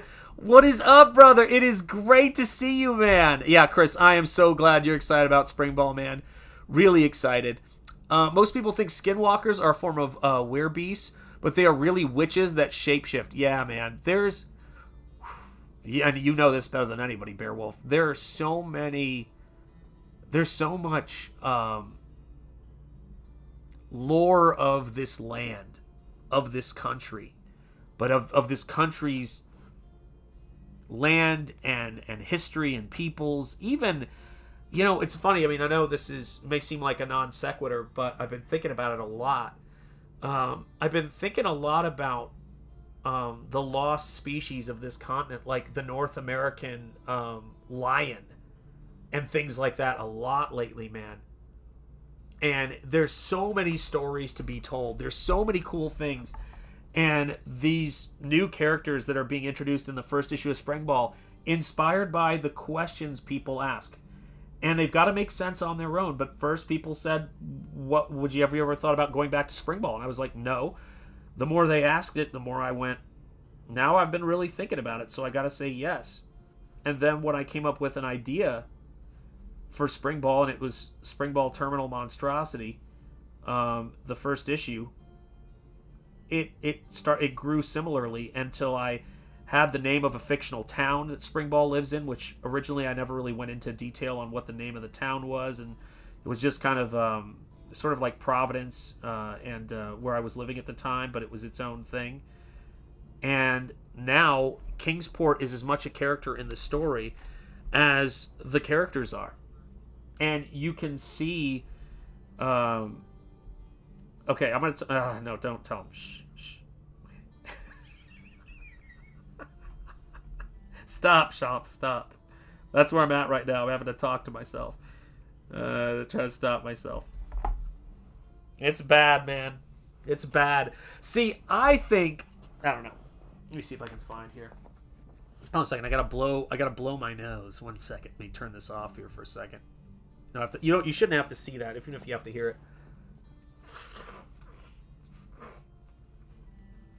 All right. I think we're there now. So, one of the things I see, hey, what's up, Tammy? It's so good to see you. How are you doing? Happy Sunday and happy 250th birthday to our country. I hope you had a great 4th of July, Tammy.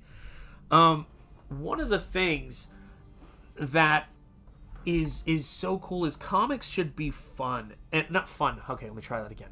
They should be fun, but they should be creative. And every time you turn a page on a comic book, it should just be, that's what I come to, that's what it's come to, you blowing your nose. That's all it is. That's all the stream is at this point. Tammy, you're the second person.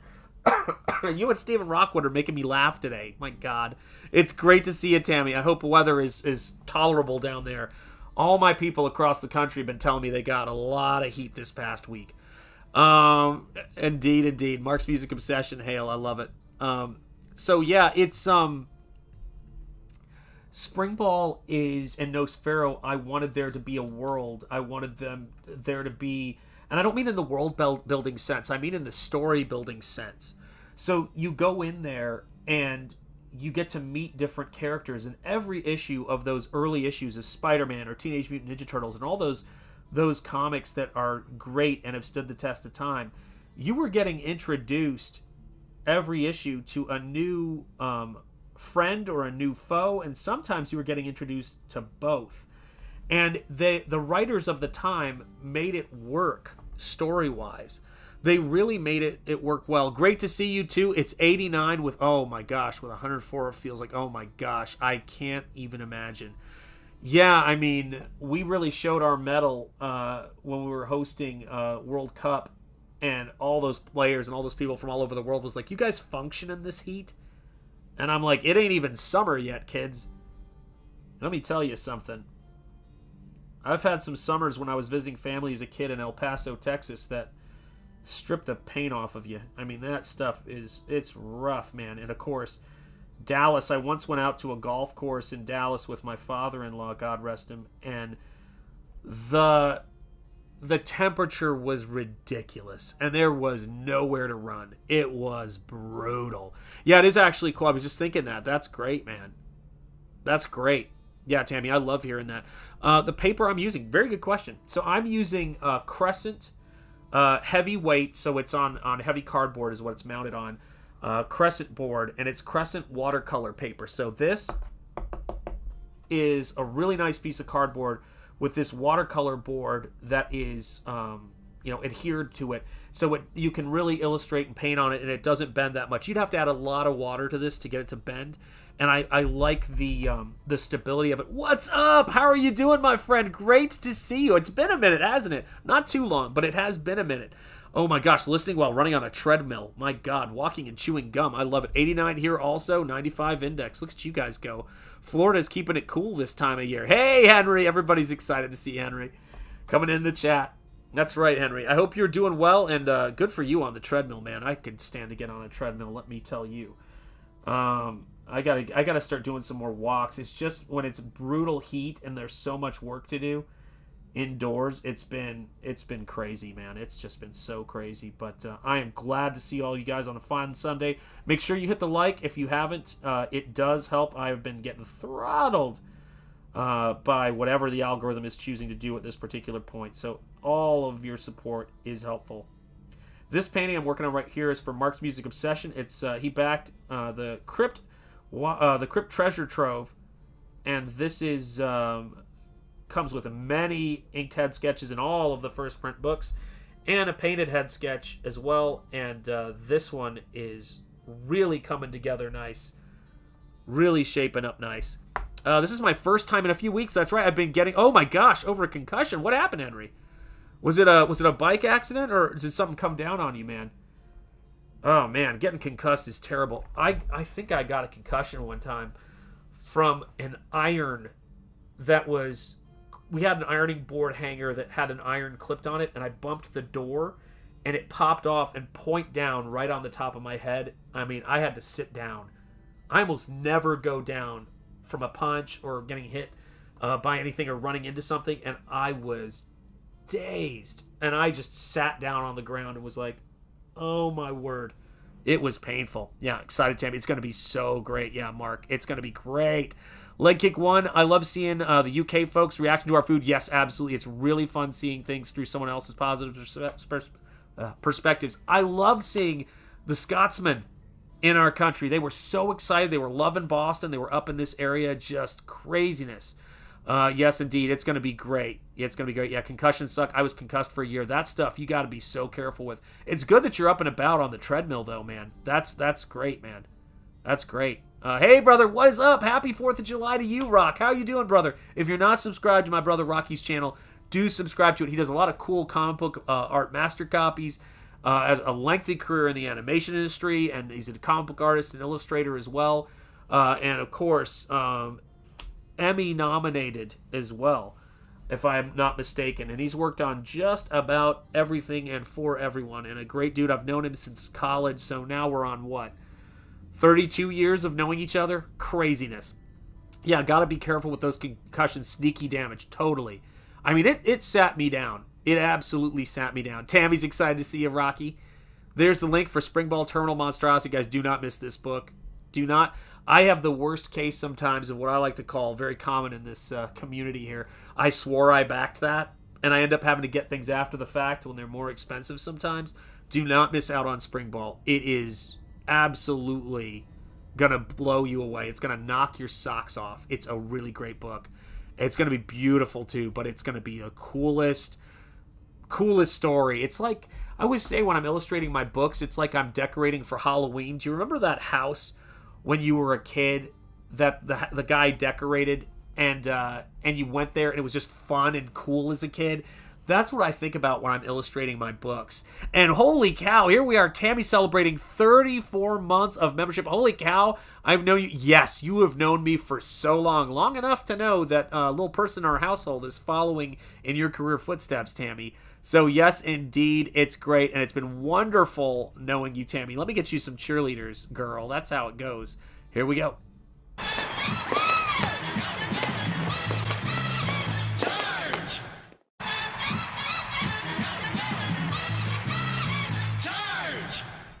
Indeed, indeed. Yes, indeed. And there's the link to Rocky's channel. If you're not subscribed, do check it out. Yes, come to think of it, those Virgin comics that were based on Indian characters, yes, had almost a painted style of artwork, and it made them stand out. Yeah, I remember, I think somebody who was working with them at some point reached out to me, or I talked to somebody there about those books.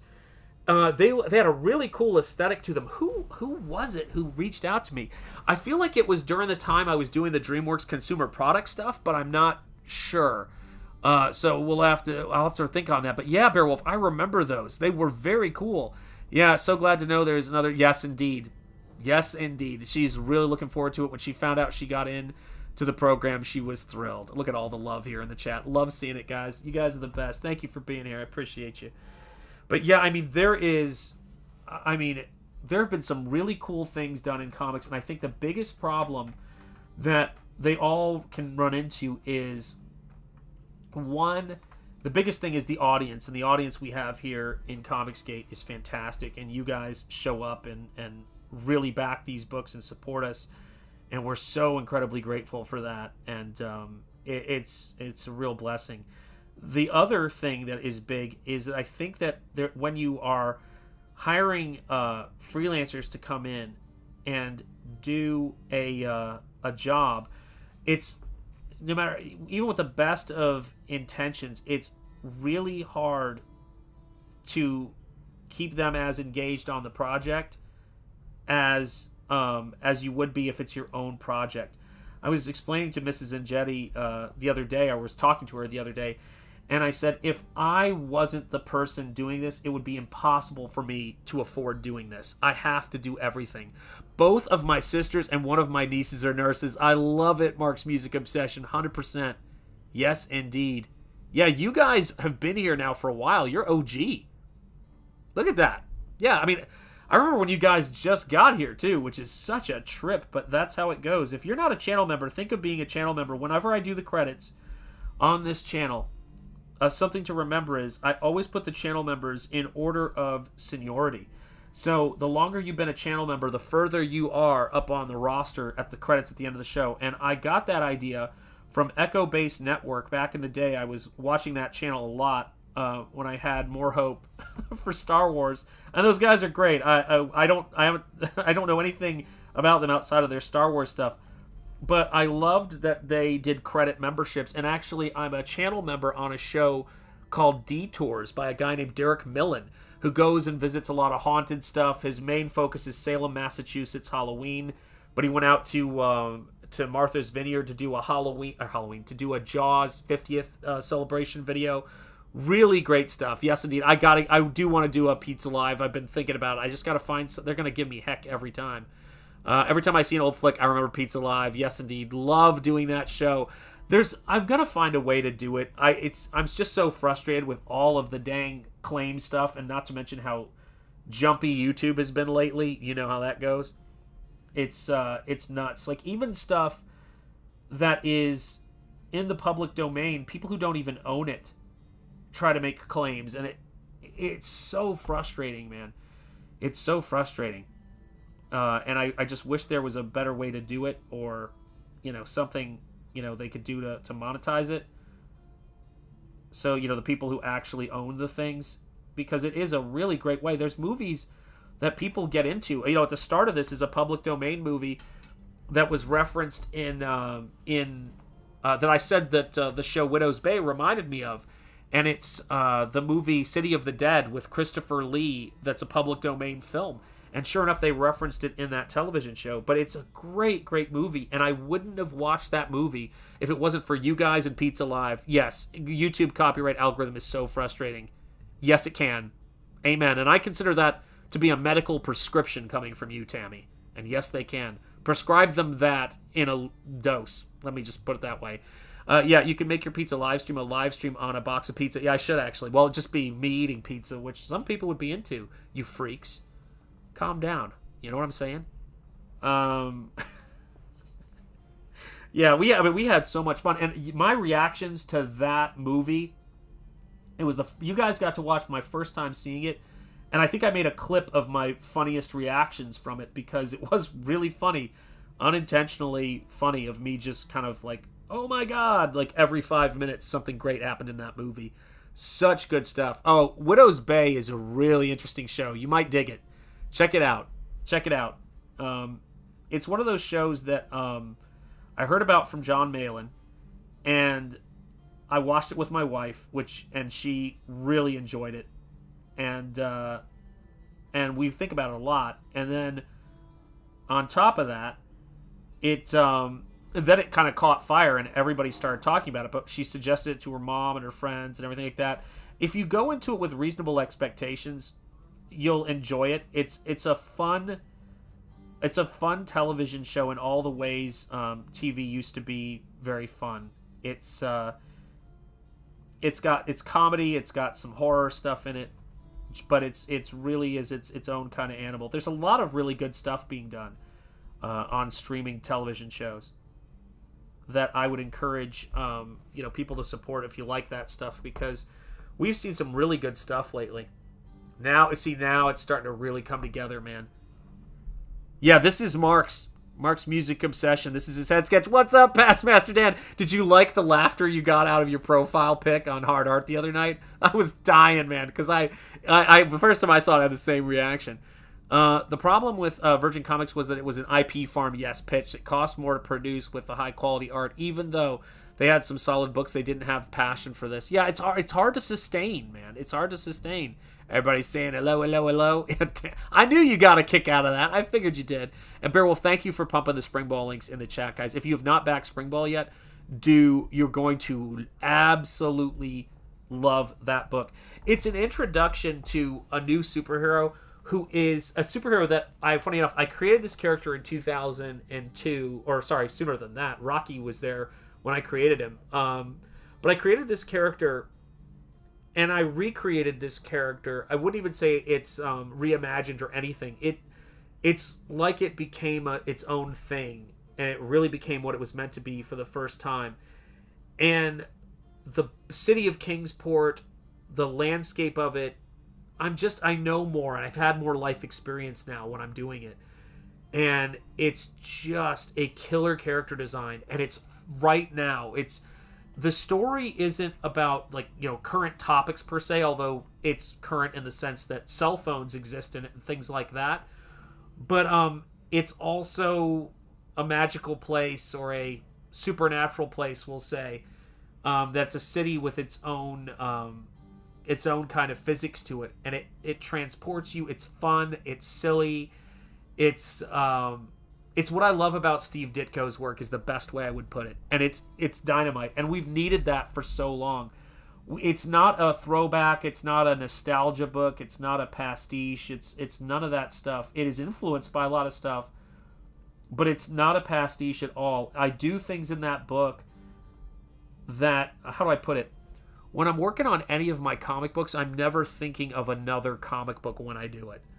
I'm always thinking about scenes, and I'm thinking about, you know, of course, other comics, and all the comics you've seen, all the movies you've seen are in your head, but I'm thinking about what the book needs in a way to where I can, sometimes I'm like, oh man, I'm going to have to draw that now, but it's for the book, and it's all the better. That's what I love about doing this stuff and doing Nosfero, because there were things I painted in that book and that needed to be painted because that was the story.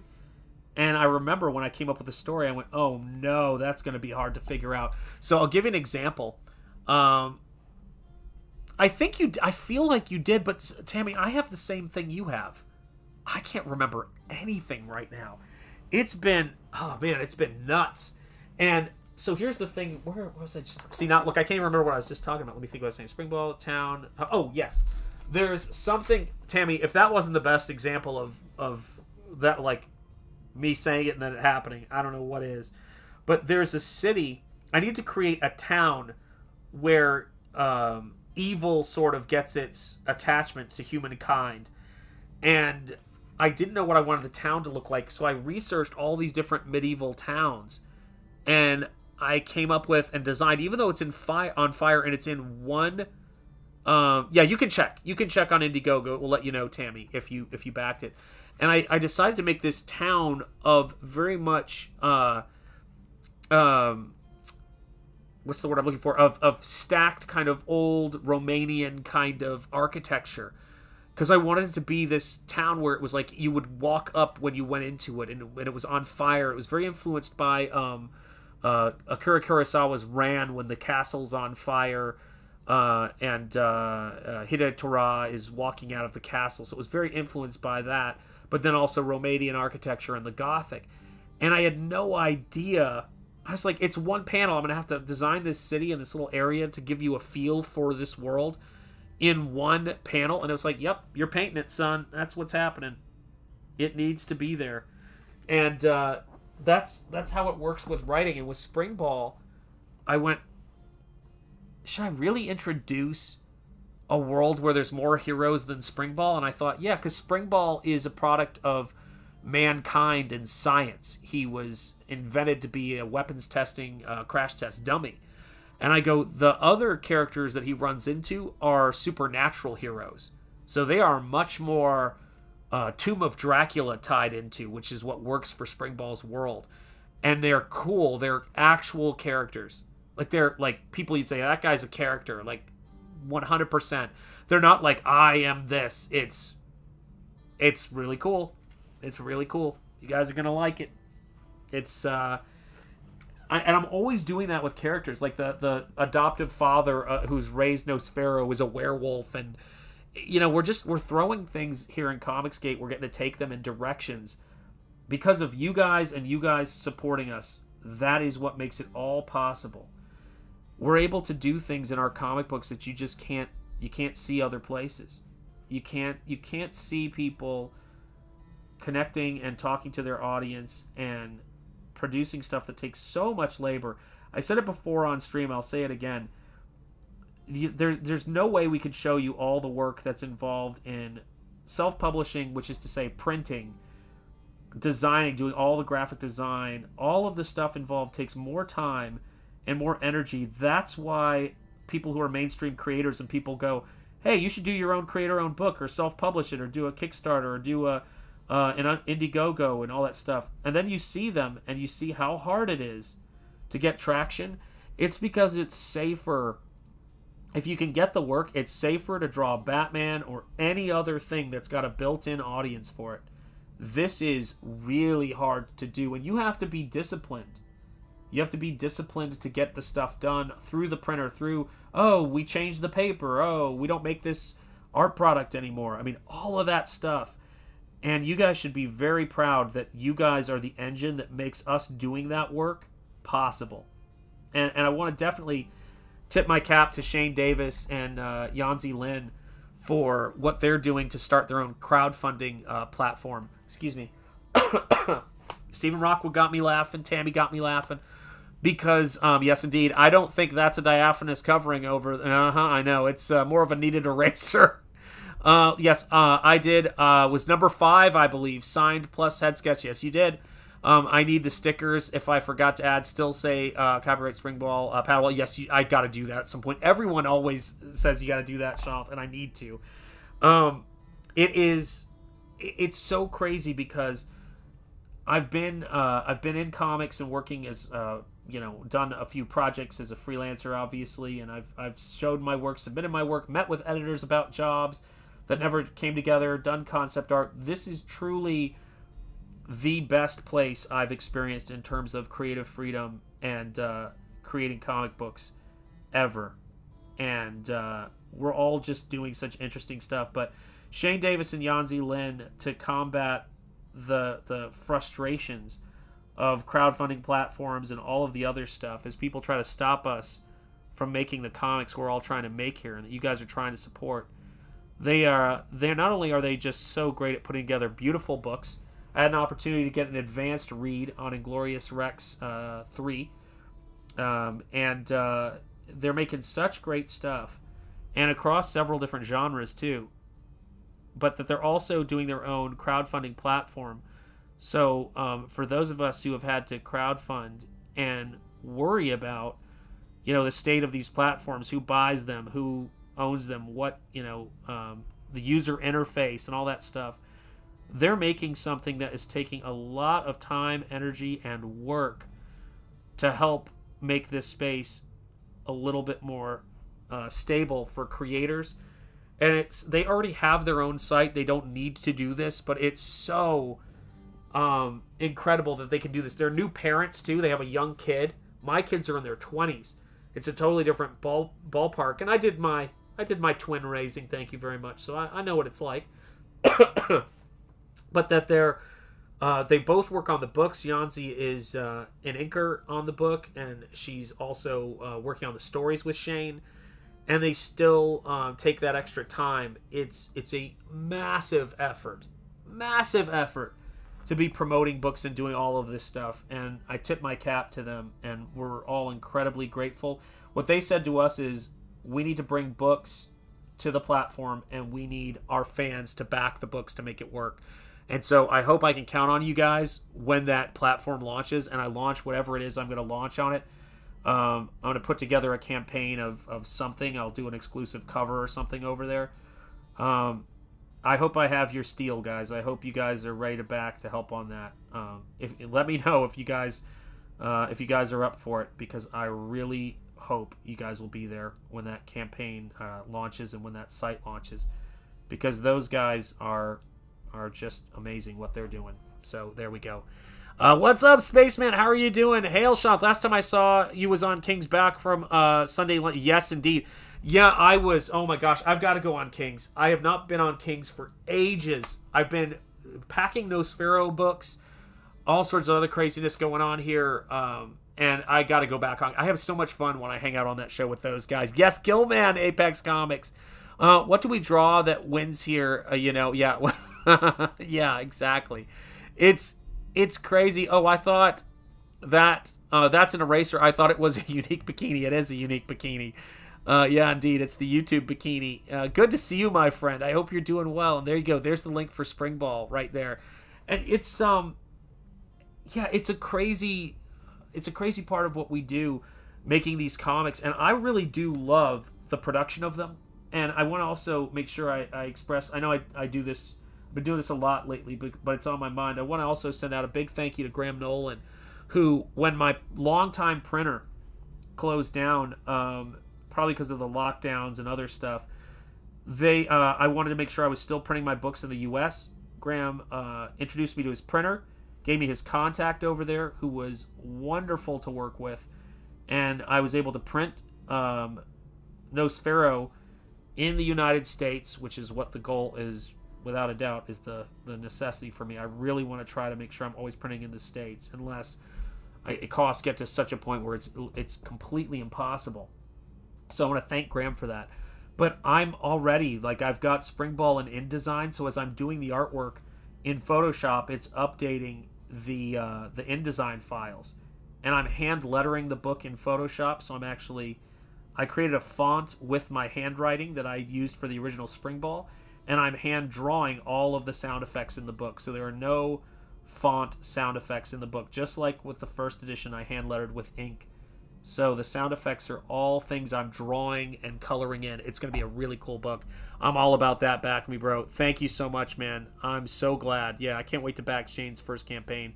I did get the sticker in the second. There you go. SPRINGBALL order with your cover B, first backer. That's right. And other stuff. That's right. That's right. I know you do. So we write and draw books now to make it in this comic book industry. So so we write and draw books now to make it in this comic industry. Well, I would think about it. Write that again, because I feel like I understand what you said, but I'm not positive. Yeah, I think I get what you said. Yeah, and you're right. I think we do, and I think it's people just want to be entertained, and the independents have never been antithetical to the mainstream, but the independents have often helped to drive the mainstream back to center when it's neglecting a particular audience. And you saw this with EC Comics and Exciting Comics, and it's great. Okay, Henry's saying, I just finished running. I cut it short since it's my first time back. Yes, indeed. I got a concussion playing. Oh, man. Basketball, I had the ball. My defender swung for it, missed, and nailed me in the eye. Oh, my God. Henry, is your eye okay, man? Oh, my gosh. I've had more eye injuries than I can shake a stick at. And it is never fun. Never fun. Lordy B, Henry. That's rough. I'm late today with what platform was Sean talking about? So, Back Me Bro is going to be a new platform that Shane Davis and Yanzi Lin are going to have. They've been beta testing it for a while. And their first campaign, they're going to be launching a second printing of their all ages book. Great for young people if you're looking for a crowdfunded book, called Starlight Cats. In fact, I do think that the Disney Channel made a show, let's say, inspired by it, in my opinion. You can infer what you will from that. But it's a really great book, and it's great that you can get it now with a Shane Davis cover on it, which is... I love to have covers by the people who do the book. And so it's really great. So make sure you're following Back Me Bro on X, because it's going to have all of the announcements. And I'll, of course, announce it here on my channel, too, and everywhere when it launches in... It was 2 weeks last time we talked about it, so it's coming up on 1.5 weeks. Very cool. I got checked out by my eye doctor. Now I'm seeing my eyes are bothering me because I'm thinking about getting hit in the eye. Oh, my gosh. My eye doctor, he said it looks good, but he referred me to a retina specialist. You got to check on those retinas, to do a follow-up just in case. It's next week. My daughter happens to with their work. Is it work there? That's awesome. That's great. Yeah, heavily inspired. Yeah, that's what we call it. I've watched someone ran. Oh God, yes. I think you've mentioned that before. Not much shakes me, but I can. Yeah, I can't do that. Yeah, even in horror films when they have when they were when I was getting my eyes checked and they kept moving the thing to my eye to watch it dilate, I kept jerking my head out of the thing. I've taken too many things to the eye, and I have to just go to that place, like just to zone out and grip, the stuff as tight as I can so I don't move. I can't have stuff. I got hit and my cornea got cracked by a Matchbox car when I was a kid. Got hit in the face by a lawn dart right near my eye. Got stabbed almost into my eye with a pencil. So stuff coming at my eye. I've got actually a piece of graphite broken off. You can still see it. It's almost like a tattoo that broke off in my eye that's been there since, 7th grade? Craziness. Yeah, a kid did a blind swing over the shoulder at me when we were wrestling with a pencil. I don't know what he was. He actually reached out to me on Facebook like a decade ago and was like, "Hey, I'm a chef at a restaurant. How are you, man?" I was like, "Well, I still got 2 eyes. No thanks to you, man." That's right. Oh, man, yeah. Starlight Cats is a fun book, 100%. Hey, what's up, Grey Wolf? Where are you? There you are. What's up, Grey Wolf Graphics? How you doing, man? Back me, bro. Thanks, Sean. We'll check it out. Yeah, it's good. It's good stuff. It's good stuff. Yeah, I'll tell you what. The eye stuff definitely gets me. Time to hit the showers. God bless everyone. And to you, too, as well, my friend. I worked at an auto manufacturing company and have had my eyes, oh, gosh. Oh, dear. Yeah, by metal shavings. I'm telling you what, lawn dart accident, yeah, very based. Yeah, man. I was one of those kids, right, who had that experience. What's up, Scribe Comics? Yeah, Beowulf, I'll say this, man. Thank God I've never seen anybody run over by a tank, but I did see a run over single person when I was 11 with a 14-year-old kid and a, auto car situation. And that was tough to get past. I don't think I really started even dealing with that till I was in my 30s. Those things affect you, but yeah, certain things like eye stuff, 100% just really, yeah, I just can't. I gotta tell you though, with me, I don't know if you're the same way, but one of the things, oh my gosh, man, yeah, yeah, exactly, dude, what is up with people in that? You're not the first person who's told me that. I hear that from a lot of people, and I'm like, what are these people doing, man? It's like, I mean, you see it in Britain a lot too, of course, because they have different laws in terms of firearms. But I see that stuff and I just go, man, a lot of people have had that experience, and I'm like, dude, seriously, people need to chill out. Yeah, you need something. You need a beating when you do something like that. Yeah, the scariest thing I think I ever. Oh my gosh, dude, nah. Dude, I'm telling you, that stuff gets you. When I was commuting, I saw a lot of really, really hairy stuff, man, and it was a lot, man. That stuff affects you.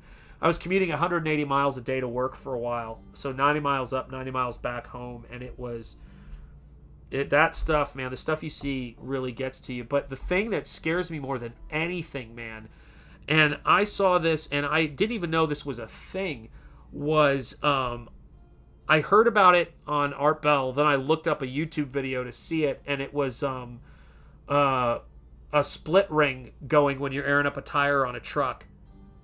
And that has forever shaken me. Yeah, you know, as a nurse, Tammy. Yeah, you know, 100%.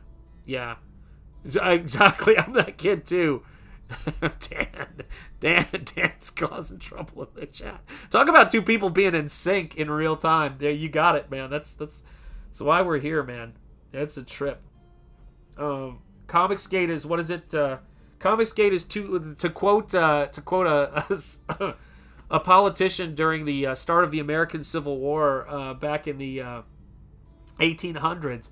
Comicsgate is too small for a country and too big for a lunatic asylum, I think, is one of my favorite quotes. I think I could apply to us. Yeah, well, yeah, I can't help but imagine. It's, on levels, yeah, indescribable thing. Yeah, exactly. Yeah, so I think it's interesting, too, because we've talked a lot about, yes, indeed, we've talked a lot about your art, and the art that you're drawn to, Beowulf.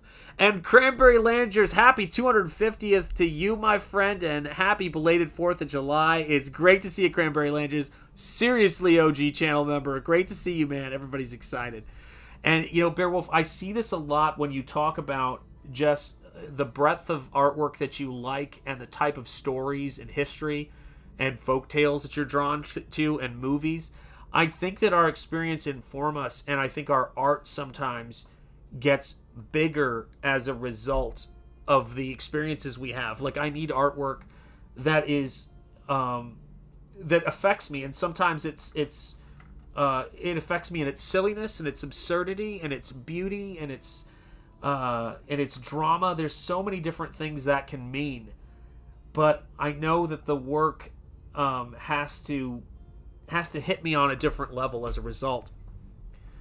Let me see. How was the rest of the stream at Scribe Comics? There you go. Yep. Oh, snap. I thought it was someone else. There you go. But he's saying hello. I couldn't find anywhere where I backed SPRINGBALL. I am now. Oh, thank you, Tammy. I appreciate it. You'll be the 501st backer on that campaign. We just crossed 500 backers on SPRINGBALL recently, guys. You guys are making that book really, really pop. And I could not be more thrilled about it.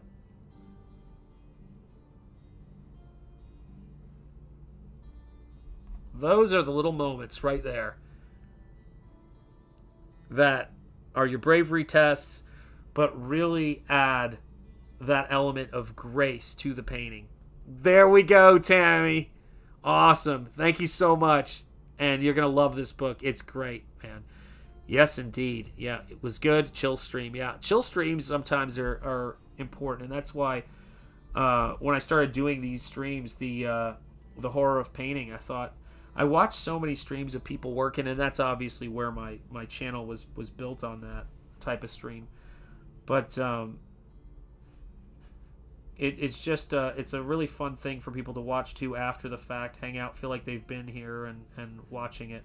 But for you guys in the chat, it's a different kind of fun because you get to really interact with it. I've been listening to, for a while, I've been listening to a lot of Art Bell and listening to a lot of longer podcasts and radio shows. And there's just something nice about it. There's something nice about having, just spending quality time with people and quality conversations about whatever is going on, art and experiences.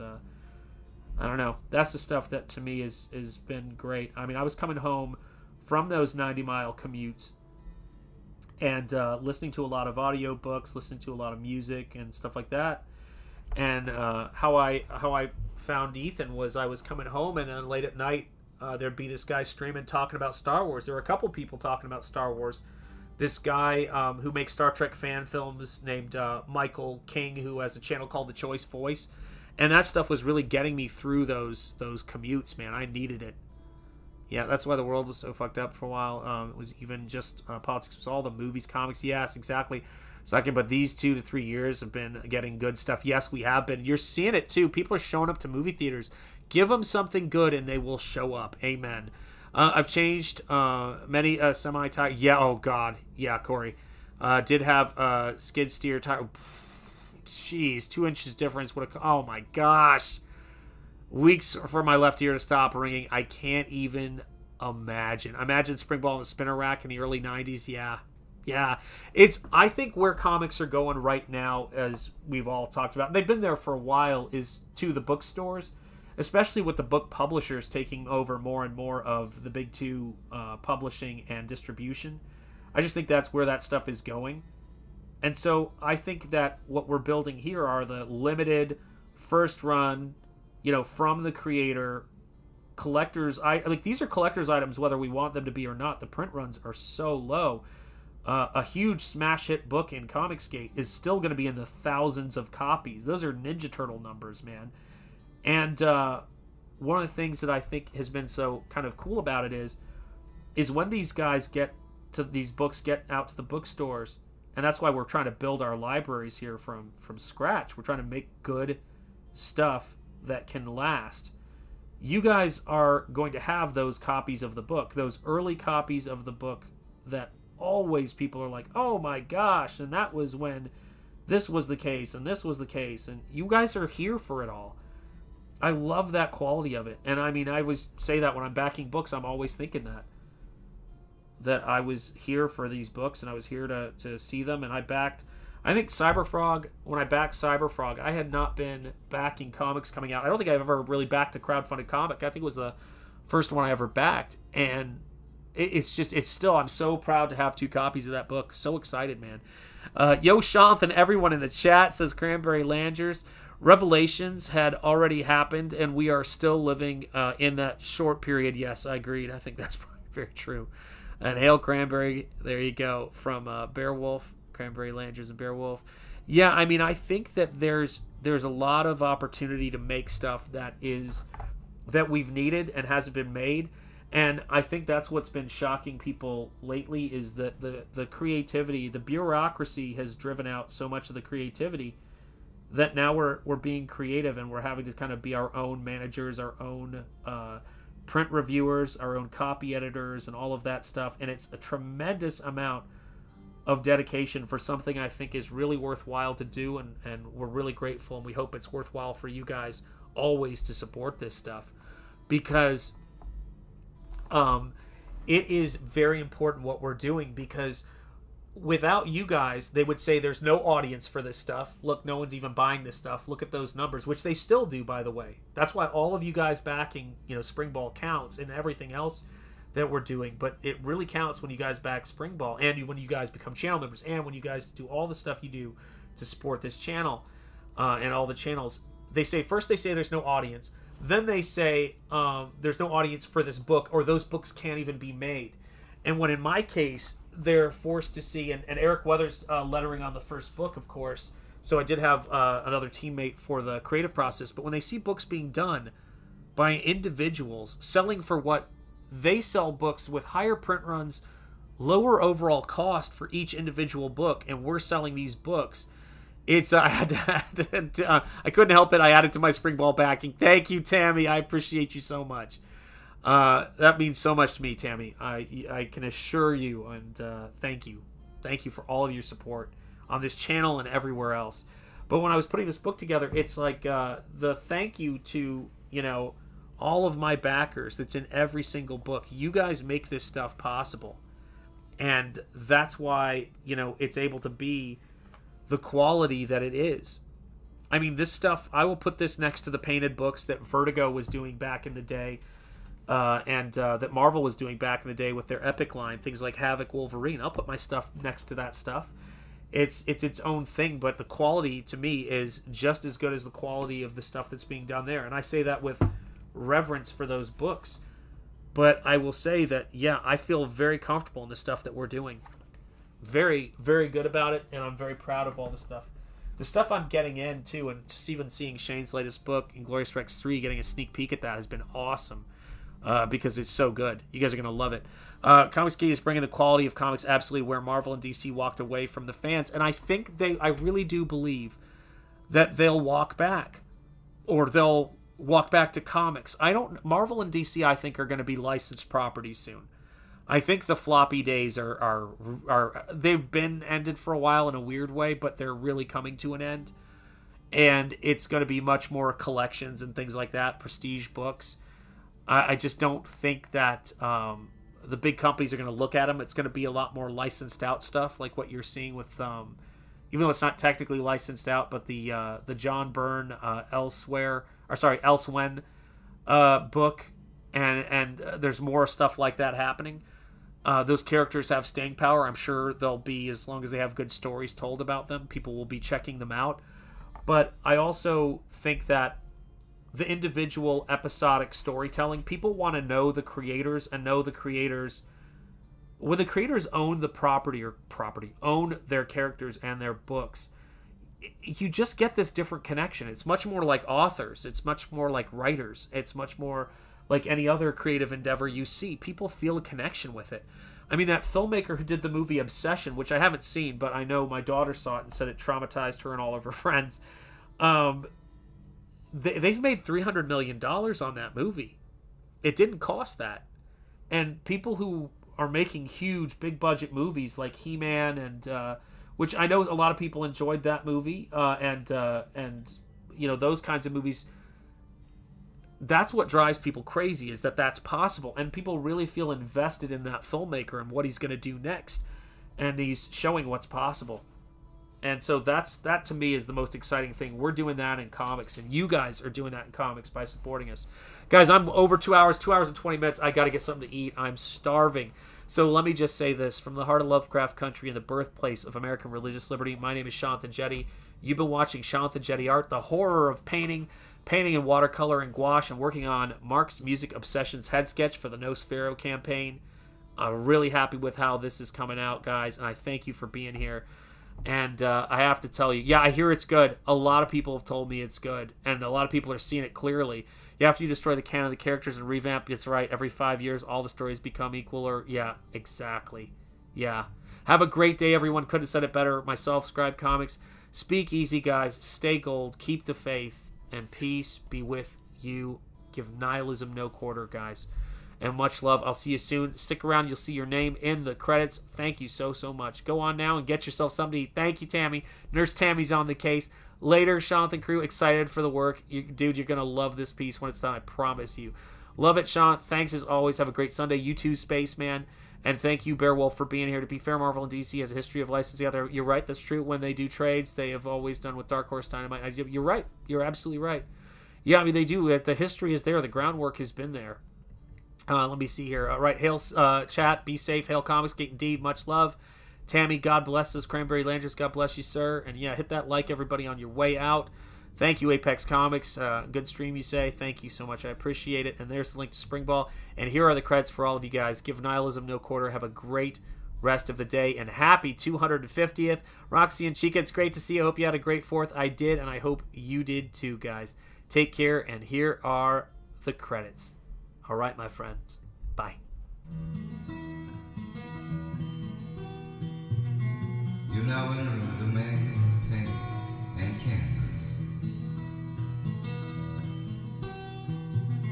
The only limits are those of the imagination. You now enter the domain of paint and canvas. The only limits are those of the imagination. New possibilities will emerge with every brushstroke, and the paint thickens.